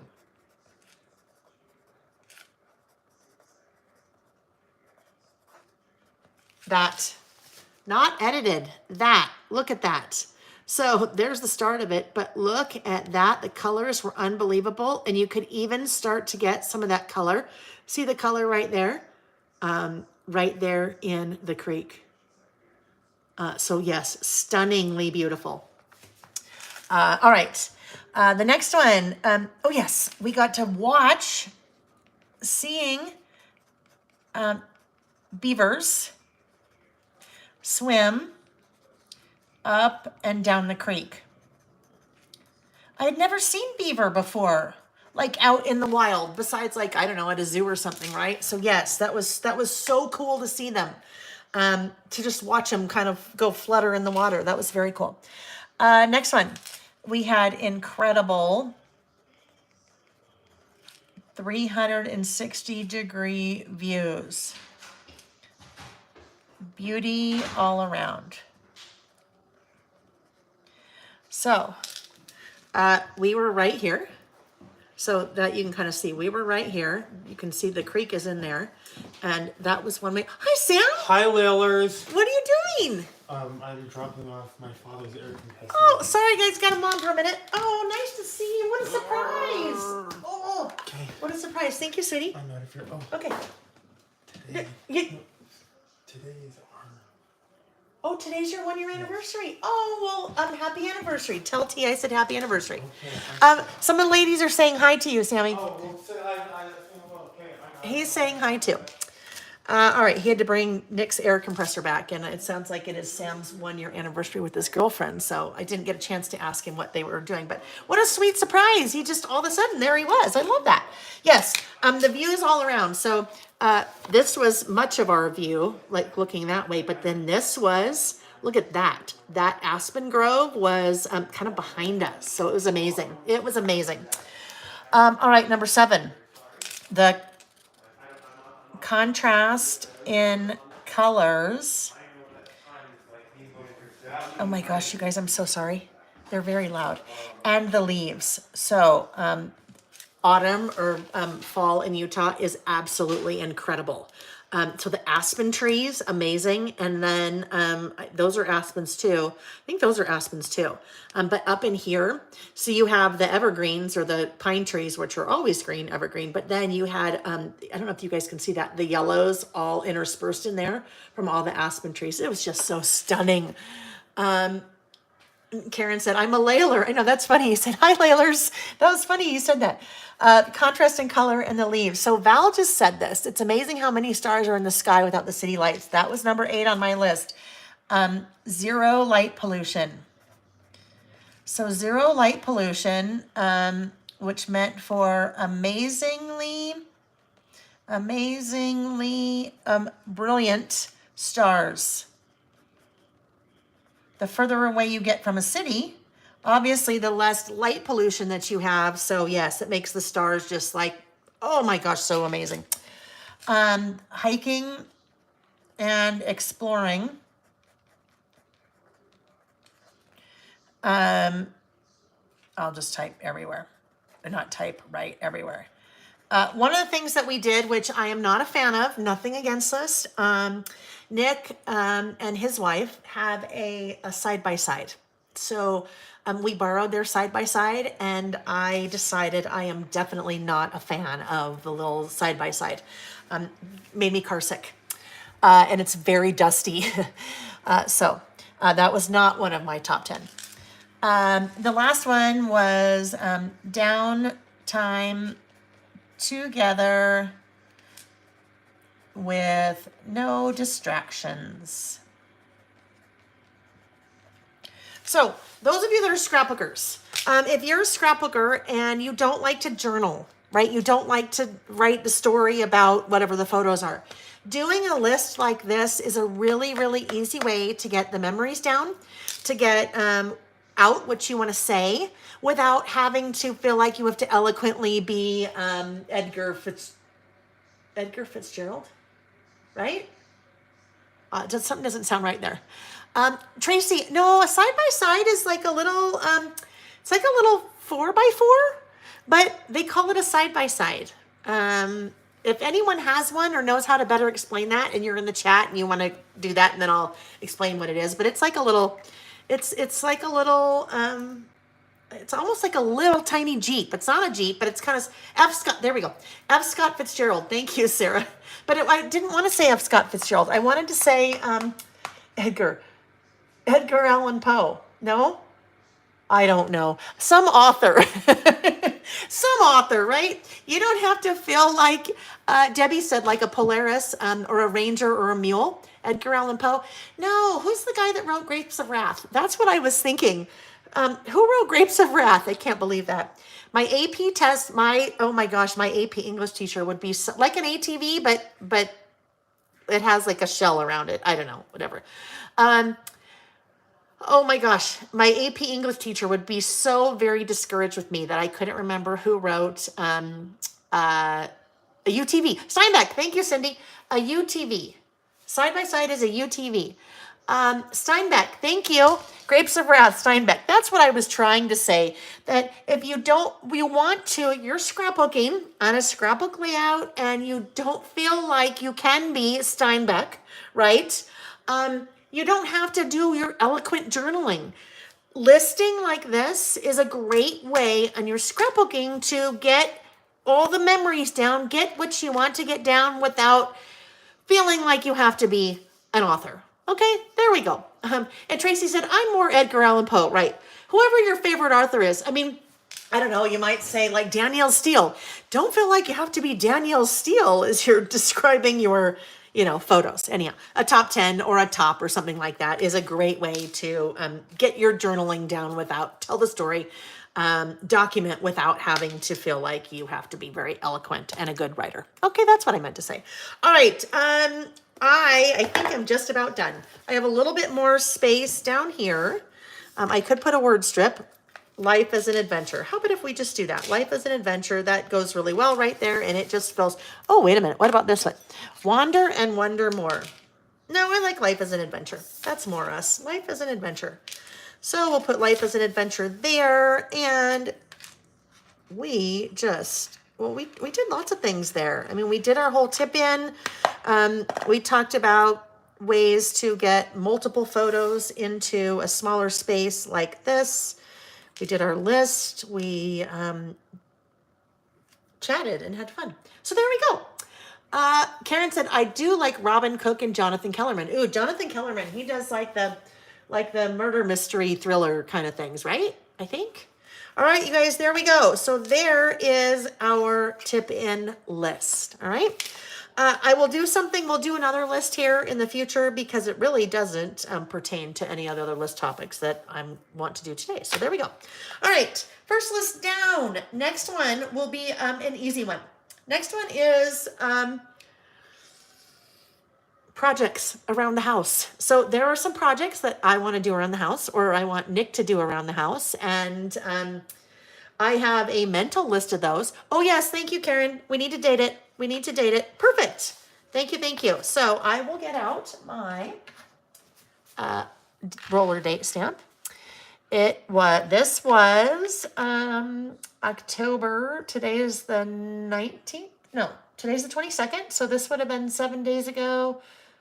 I'll just put October 22nd. That's fine. So no, I won't put October 22nd. I will put October. Look at this is how one I know it was. Maybe. I probably didn't. Nope. I dated all those 10/22, but I didn't date the exact date. So 22nd, that would have been what, the 15th, right? The 15th? The 15th. Okay. So I'll write 10/15/2022, right? 10/15/2022. We'll just do a really quick. Oh, that would be good. Tracy, wouldn't it? A date stamp with a range. Yeah, that's really good. That would be awesome, huh?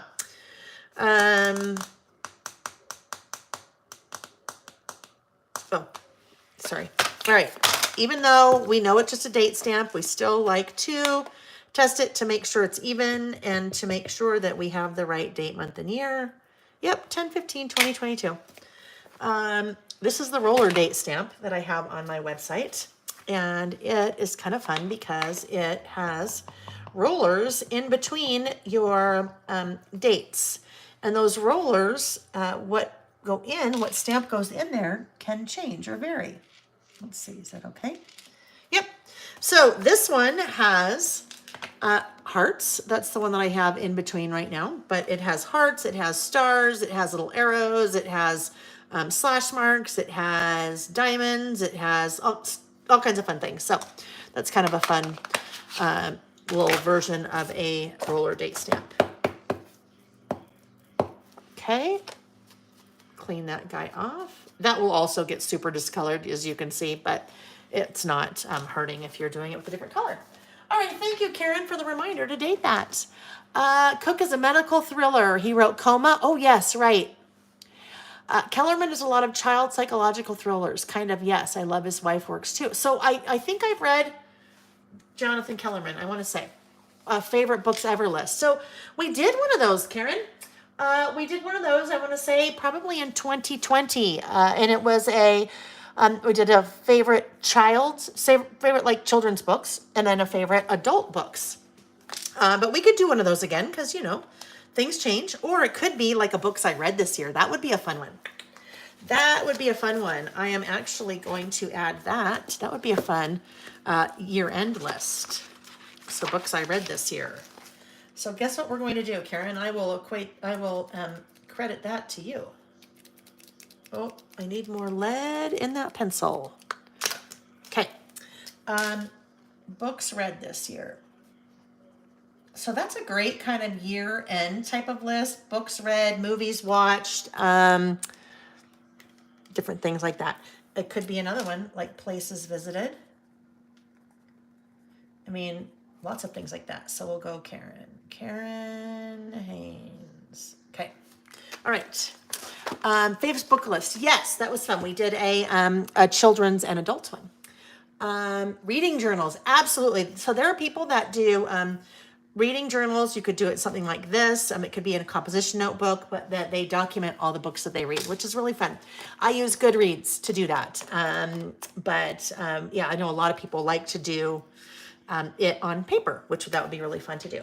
Okay, projects around the house. So there are some projects that I want to do around the house, or I want Nick to do around the house. And I'm going to document that because in addition to getting it out of my head and on paper, it also, again, it's kind of a time capsule list, right? So it's just looking at a point in time in your life and different projects that you are working on around the house, or, in the garage or in the car, or I don't know, just different projects that you may be doing. So that's what I'm going to do here. You may be doing a totally different topic, but just different projects or things that you want to do. This could be a things I want to do list. All right, so for this list, I am going to use Print Shop. So let me just really quick get some of these things out of the way. Look at that whole sheet of those laser cuts. Look at the little foxes and bunnies and all kinds of fun things, birds. All right, so let me just get this stuff out of the way, and then we'll move on to the other one. So I'm going to use Print Shop. Print Shop is one of Vicky's newer collections. Actually, it's her newest collection, actually. And I've used that on a couple different lists so far. I used it. Those pieces are from Print Shop. Nice thing about Print Shop is it's super generic. It doesn't have a theme to it. So it's not like kind of the fall theme, or it's not Christmas, or it's not love, or it's not, it's just a generic. And a lot of times it's good to have generic collections or generic product to work with in your arsenal, because sometimes you just need something that's a little bit plain and doesn't have a theme to it for your lists that are a little bit plain or don't have a theme to them. All right.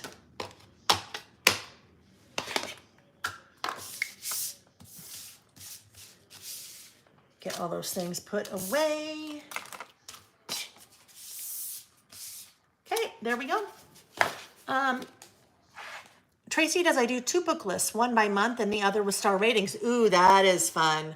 That is really fun. Mitzi said my book list would be a 0. I may have to do articles or something like that. One of the lists that we did is podcasts. So if you don't read, maybe you listen to podcasts. You could do different podcasts that you would listen to. Different movies that you've watched, things that you want to read, or things that you wish you hadn't read, right? Sometimes a book, right? Sometimes you're reading a book and you're like, oh my gosh, this is awful. And by the way, if you ever do that, give yourself permission to just stop reading it. You don't have to finish the book. Reading is my guilty pleasure, and I don't do it very often. All right. Round the house projects, yes. So let me grab this out. There is Print Shop. So I know I need a couple of different pattern papers that I want to start with. So I'm going to do a couple layer list. Let me try to pull these out. So I had some already pulled out from several weeks ago when we first used Print Shop. All right. Hold on one sec. Hey, Hey, Nick. Hold on for 1 second, you guys. Honey?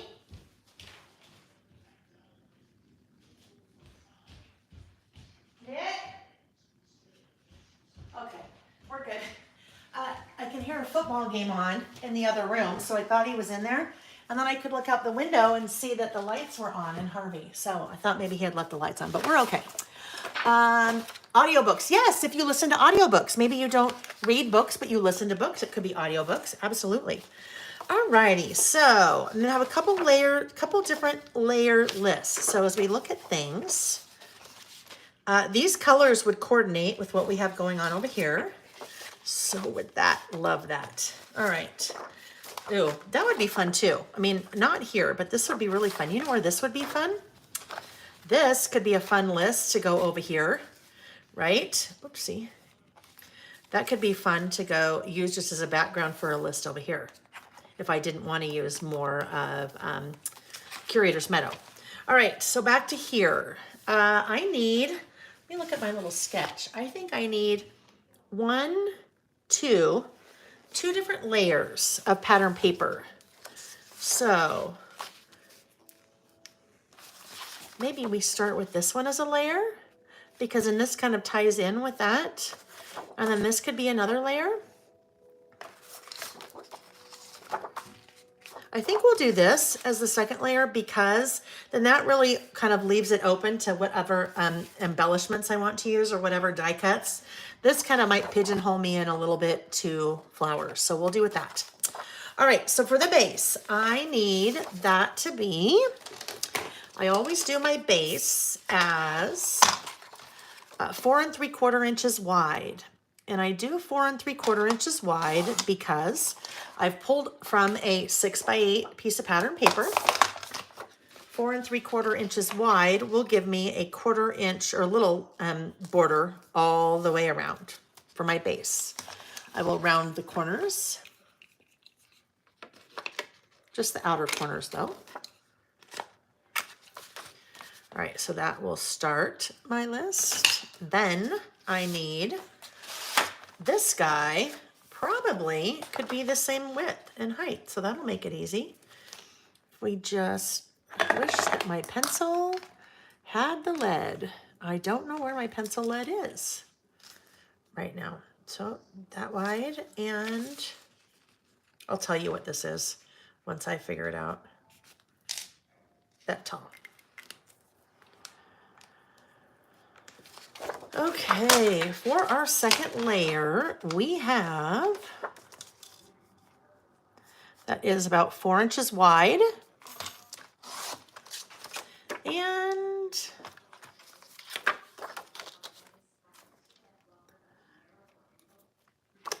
about 7 1/4 tall.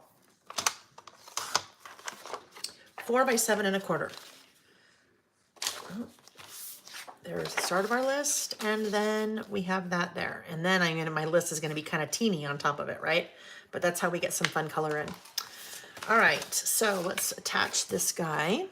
I think I'll build my list on here, and then I will, I'll build my list off the page like this, and then I'll come back in. Oopsie, that is not straight at all. And then once I get my whole list built, then I will adhere it into the insert, into my Traverse notebook. There we go. All right, now I need some white cardstock. Oh, I've got a headache coming. I've had, this will probably be migraine number 3 this week. I hate that. I'm not sure what's going on. Well, it's just life. It's just what happens. All right, so for this list, and then that's when my brain has a hard time working. So it will get it'll get a little loopy in here for a minute until Nick comes back in and I can ask Nick to bring me some medicine. All right, there we go.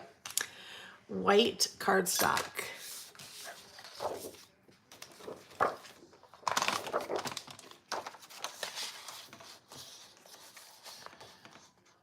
That is now going to be about, it's going to be teeny. 3 inches wide by About 6 1/4.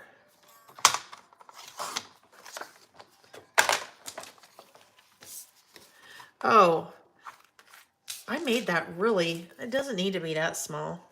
Okay, back to the drawing board. So let's go, that was 3 inches. So what if we do like 3 1/2? And it was 6 1/4. So what if we do 6 3/4? Let's see what that looks like.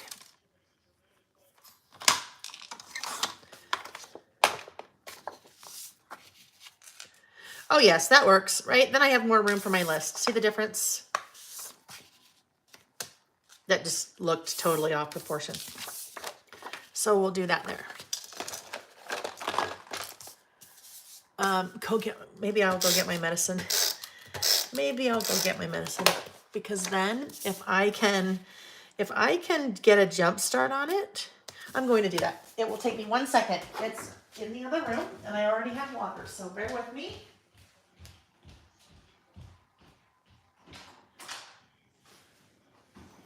I'm coming, hang on.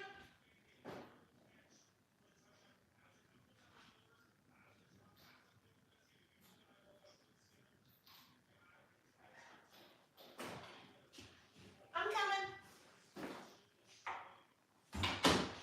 Okay. That's just a regular occurrence. Oh, I had a bad one yesterday. And then you just kind of work through it. You do what you got to do. Okay.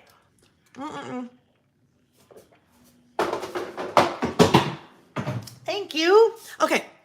So now let's do our little outline. A print shop is so fun. Also available on my website, and you'll see that linked under on the description of the video. There's one link that says what I'm using, and that will take you to a page on my website that shows all the things I'm using. But the colors, and I love this little treatment. You see that here, and you also kind of see that down there, like little ink splatters. Just very fun. All right, so I need a title, which I will use some alphabet stickers for part of it, and then I will, where is the, hang on,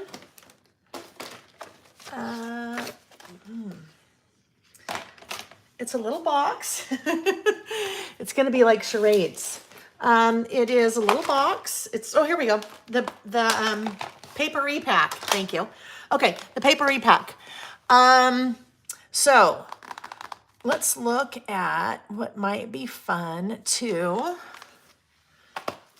include here. So I have some of the pieces out here already, but I think I would like to do, maybe play on that spatter a little bit. So, I don't know if I have one of those pieces out. Paper repack is a mixture of paper pieces and then kind of like, it's like transparent washi tape pieces. So some paper pieces and some washi, like these things would be like little washi strips. So you'd pull the sticker, you'd pull the backing off. I was thinking some of maybe pulling in a little bit more of a thing like that. Now, if I decided to do that, is this a paper piece or is it a sticker? Oh, it's a sticker. It's like a little washi sticker. See? So see when I say that it is like transparent? If I put that there, we'll be able to see a little bit more of the stuff bleeding through. Not bleeding through, but showing underneath. So now I'll just cut that little part off. So kind of playing on that little like mixed media a little bit, which without having to do mixed media, which is awesome with Vicky's stuff because if you do mixed media like Vicky, then you can play with it. But if not, you can have some of the products that actually makes it look like you are doing mixed media without really doing it. So if I wanted to put another little ink splatter, maybe like right up here, we'll do the same thing. Colleen said, time for a thumbs up reminder. Thank you, Colleen. Yes. If you are still here and you have not given the video a thumbs up, that would be very much appreciated if you do that. That's one of the easiest ways that you can help support any of the people that you watch on YouTube, or anyone that you follow on social media. That is like the easiest way that you can support someone, is by giving a thumbs up or leaving a comment. Both actually are really nice. But all right, what if we put that right there? That little clip is fun. That's an easy thing to just add there. And we'll leave that little guy off to the side because we might want to use it again. All right, so title, I'm going to do projects, and then I will write around the house. So projects. What if, I'm not gonna do stamping.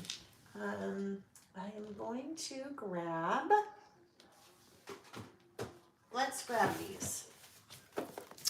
These are the, you can tell, this is what happens, you guys. You can tell when the headache starts coming on that my brain really stops working. I'm going to grab these alphabet sticker books from Simple Stories. Yes. So the Color Vibe sticker books, these also on my website, but Simple Stories, I think there's 9 of these, and they are in different color families. So you have bolds, you have summer, so you kind of have bolds, lights, brights, and basics, and then you have the seasons. So, but these are great, just kind of a good purpose, good all-purpose, all around, like alpha stickers just to have in your stash. So if I wanted to do, well, you know what? We know we love yellow, but also that light pink could be fun. So let's look at lights. Let's see if that light pink, that's not the light pink. It's kind of like a fleshy tone when I see it here. I mean, really, that is pretty much the color, right? But I don't think that I like it as much when I see it like that. So no surprise, let's go with the yellow. So a couple of different yellows, maybe the one in bolds. That's a little bit brighter than that. You know what? No, let's just do yellow. We'll do yellow. So I need to do projects. So with the sticker books, you have 6 different colors. You have 2 sheets each of the 6 different colors that are in the particular book. One sheet has a mixture of little square alphas, and then a smaller version of the other alpha, which would be that guy. So you have, those are, how tall? I don't know where my ruler is. Anyhow, there we go.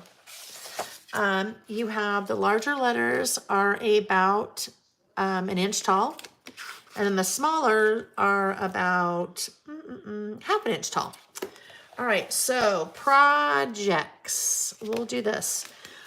When you've started using some of your letters, a really good idea before you start to commit is to make sure that you have all the letters that you need. So a lot of times I will do this. There's the P, there's the R, there's the O, there's the J, there's the, see, I don't have an E, but that's okay. I can make the E work. Oh, I don't have the C either.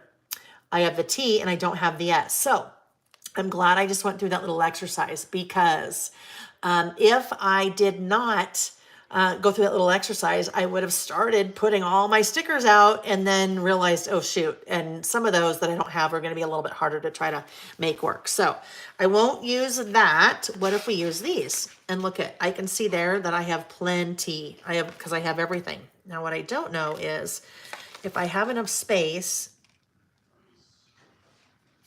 I might not quite have enough space for that. So I have another bolds. So let's see if we have now what we need between these two.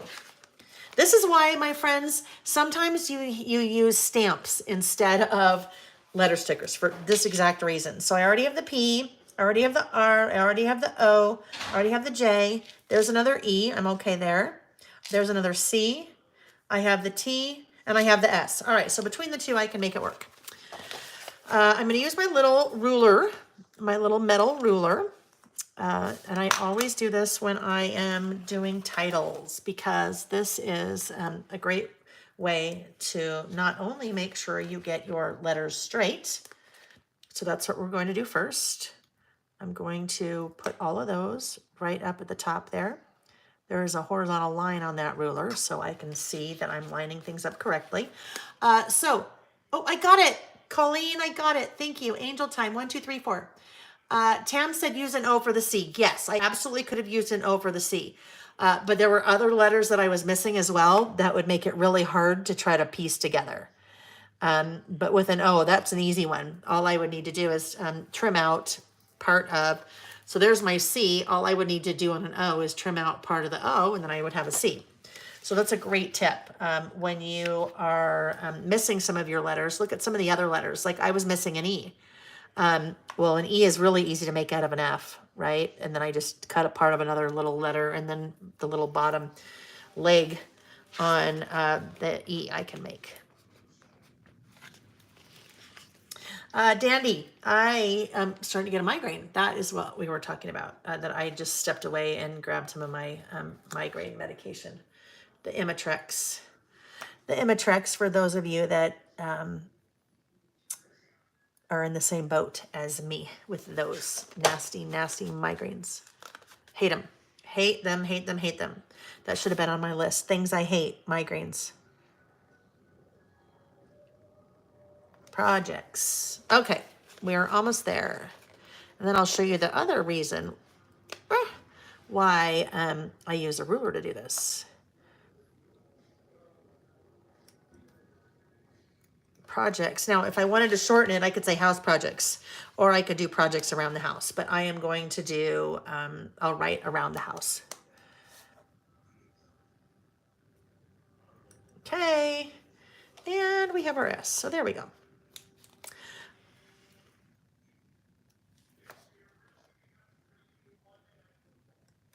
Here's another thing when it comes to letters like this. One of the tablets that Simple Stories has is the Basics. So the Basics has black, white, gray, and brown. Nice thing about the white is, look at what I did here. I showed a while ago that you can actually color your own letter stickers.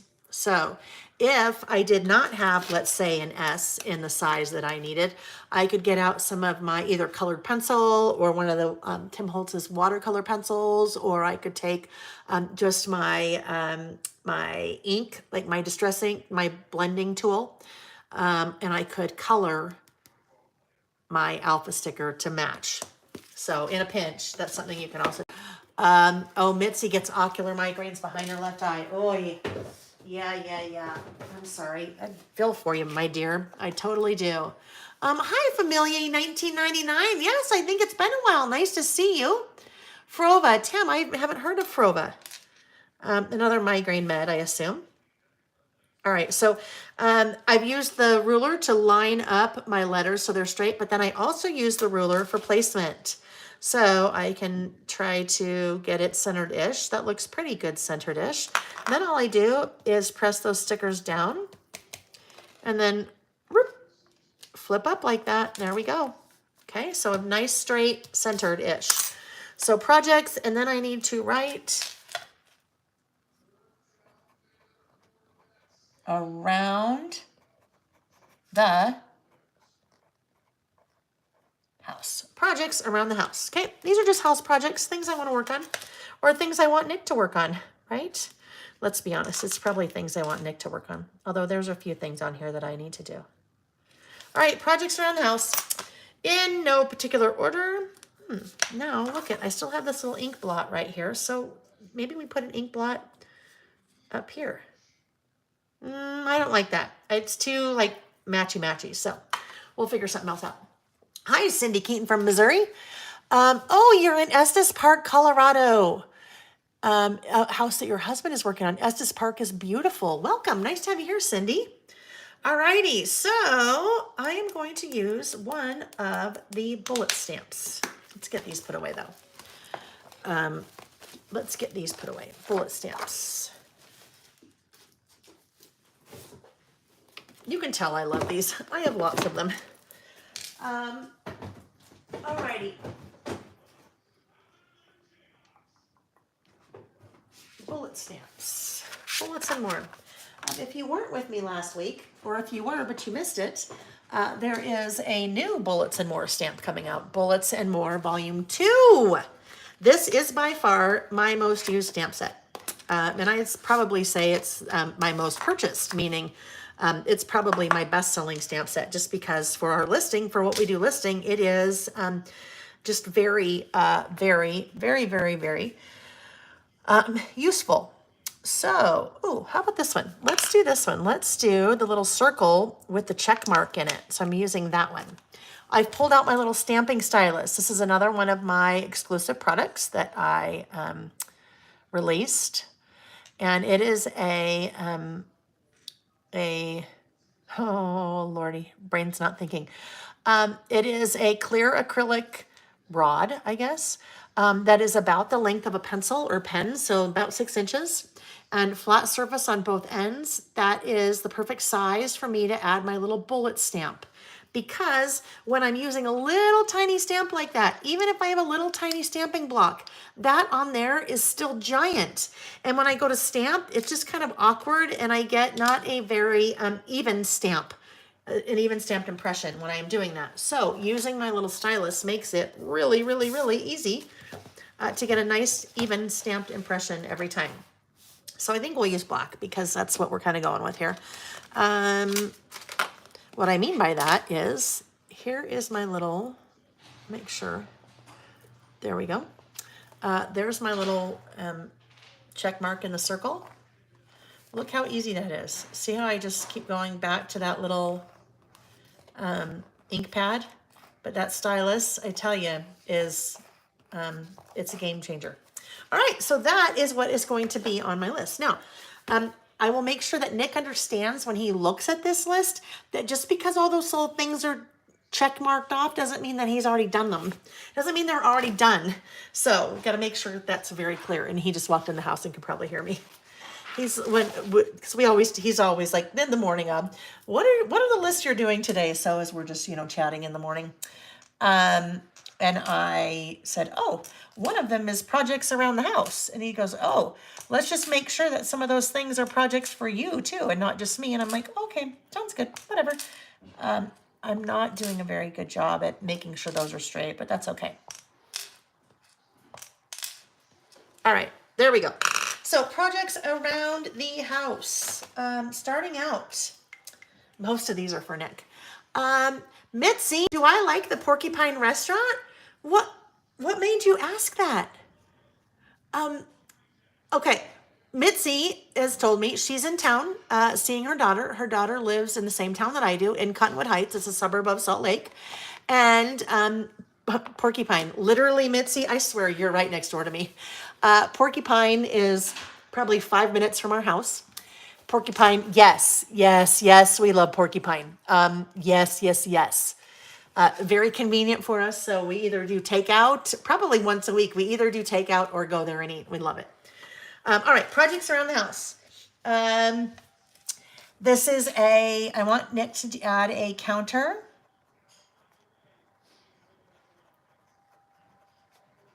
Over the washer and dryer in the laundry room. I think it's going to be butcher block-ish, maybe. But I want a counter over the washer and the dryer in the laundry room.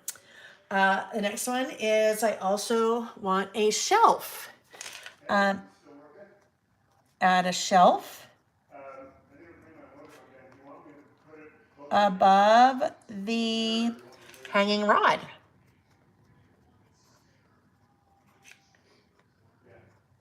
In the laundry room. Nick is very handy. He can do lots of things. Lots and lots of things.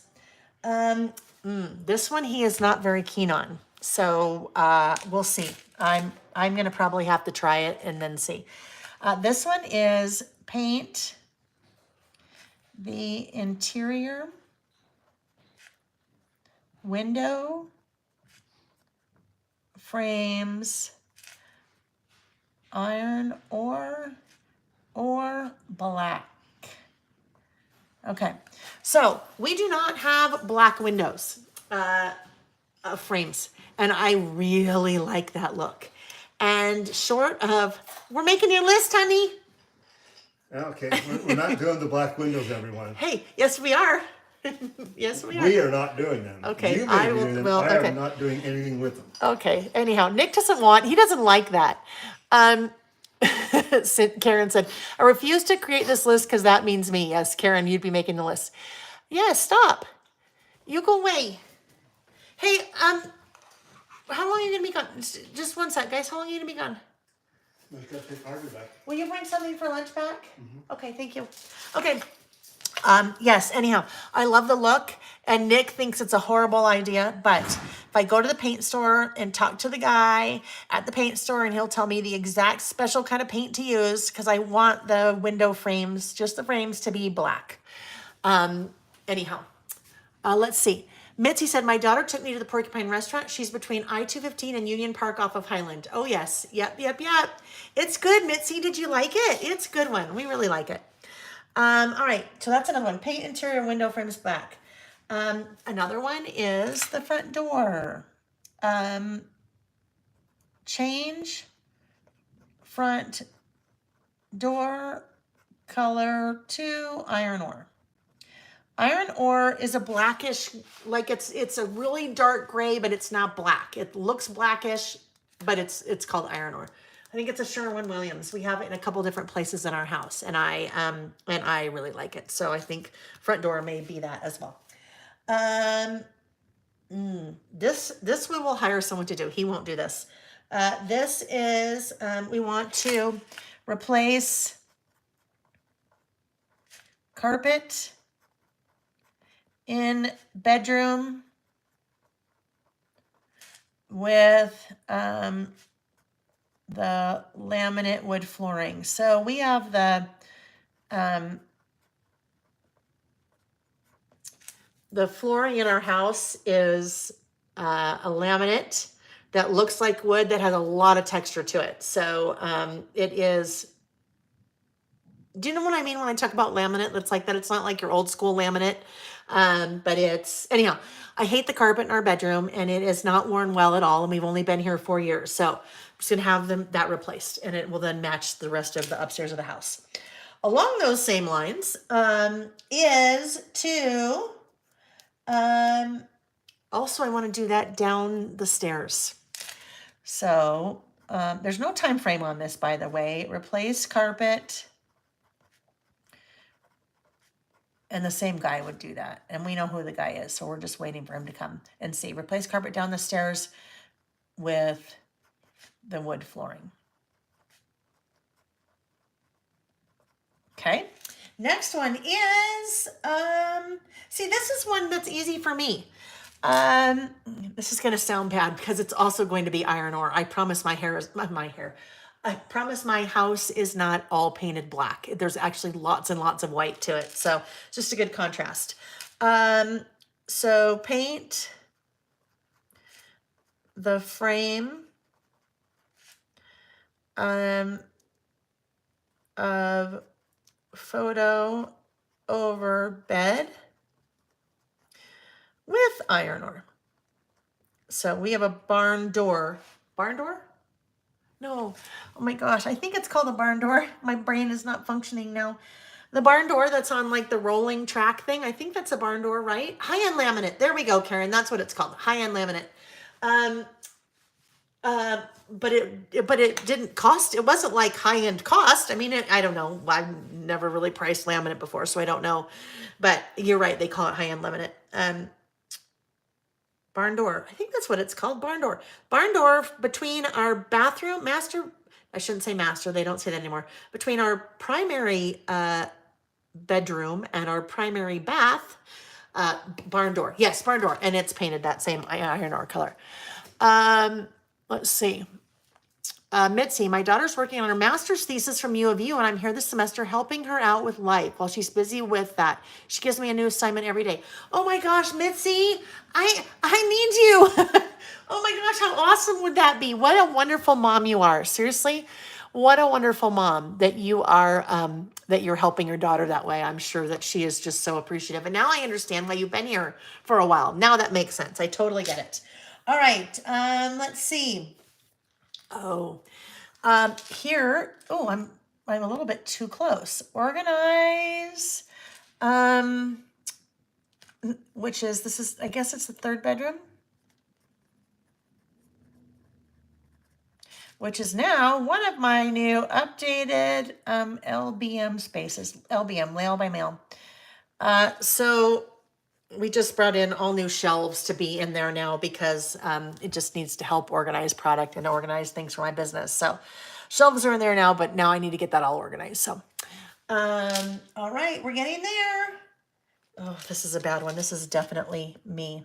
This is Purge. I'm going to call it Master just because that's what I call it. Purge the Master Closet. That is definitely me. And that's the project that I would put at the bottom of my list every day. I hate that. And it gives me such anxiety because I need to go through it all and it just is a mess and I hate it and it's bah. It gives me lots of anxiety. So it's easy for me to procrastinate that. I want to change, that's the little delta, the triangle. Change the kitchen cabinet handles to a brushed gold instead of a silver. So I have a couple more things because I have a couple more room. I have a couple more things to add to my list, but that's all I have on my list right now. So I feel like we need a word strip sticker right there. That's just kind of calling for a word strip sticker. So let's look at, oh, what I wish. How about that? Let's do that. That's perfect. So this was just sticking out right up here from when I opened the paper repack. So what I wish, that's kind of perfect, isn't it? Just thought this is a good one. Just thought I'd let you know. Just thought I'd let you know these are the things that are on the list. I think what I wish is a great one. And that also pulls in a little bit more color. And again, this is going to be one of those little like washi stickers. So it'll be a little bit, ooh, okay. We'll have to do one more thing over here because it's going to be a little bit transparent. Right, what I wish. There we go. See, I have that. All right, I need to fix this. I have that last one that I had stamped that I just covered up, but you can kind of see through. So I'm going to pull that back and I'm going to use one of my little white pens. This one, white gel pen. And I am going to erase. And when I say erase, I mean right over with the white. And then I will let it dry. This will take a couple of layers maybe. I will let it dry, but I just don't want that to see through. So sometimes pre-stamping, when I pre-stamped all those little bullets, it makes it easier. But there we go. So once that dries, I may have to go over it with one more little coat of that white gel. Then we won't see it at all when that goes back over the top. So I'm going to leave that like that. Yes, I need to date this one as well. That's important. For sure. Because I actually have done another list like this in the past. And I'm sure it was dated. It probably would have been 2 years ago now. And I bet some of the things that were on that list have been done. Maybe some not. I'm not sure. I'd have to go back and look at it. So this could be, we just kind of turned this into a different type of list. This was a project I'm going to do around the house, but this could also be a projects that I wish I could do or projects I want to do. Maybe this is my house project bucket list. Maybe these are things that eventually one day I want to have done. So it can be either. It can be things you're going to do or things that you want to do. All right, I'm pulling out a different roller date stamp here. 22. And it's just a little bit smaller, so I don't want to go as large there just because it kind of fill up the whole space. So I'll go a little bit smaller with this guy. Whoopsie, sorry about that. And then I am going to do a test stamp. Friends, we are going to, I am going to beg off of our third list for today. We will come back and catch that one again. But I want to go and try to let You can tell I'm just, why am I stamping that over and over again? My brain is not, once the migraine starts, the brain does not function well. So I don't want to subject you to that for any longer. So we will pick up that list again when we are back together again in the next month. All right, so this will go right here. This is October 22nd. Let's try to get this so it's even-ish. There we go, October 22nd, 2022. All right, let's see, can we still see it? Yeah, we can still see it, so we need to wait. I am going to, though, put this, ooh, goodness. See what I almost did there? I did not put the id. I did not put the ink back on the bow. Okay. I'm just gonna set that there for 1 sec. I do want to adhere that. I know somebody mentioned earlier they love that paper. I know that heart is so fun, isn't it? I know Vicky has a stencil like that too. That's really fun. I'm just gonna go ahead and get this in so it's not floating around. That actually worked really well there, since those are two separate lists on separate pages, but because I used products from the same collection and even used,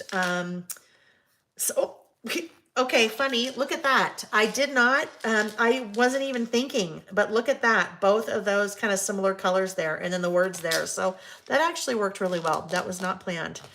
All right, let's look at one more thing, because, it's hard for me to stop. Where did that last little ink splatter go? Are there more in here? Probably. I would think there's probably more in here because there's lots of multiples of things. I was thinking maybe a little ink splatter. One more little ink splatter over in here, even though before I said I didn't want to add another one. Well, I bet when I clean up, I will find it because I don't know where it's gone. It has wandered off somewhere.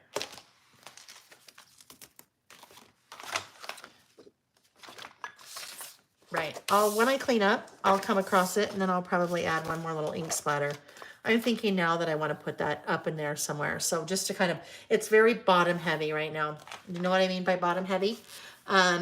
It's pretty light up here. There's not a lot going on. And then you get spot and then lots of black writing and then spot and then even the blue down there. You just have it's bottom heavy. So if I add something right up here, it will help to kind of even it out. It'll also help us with that visual triangle. So we'll have something here and there, making our visual triangle.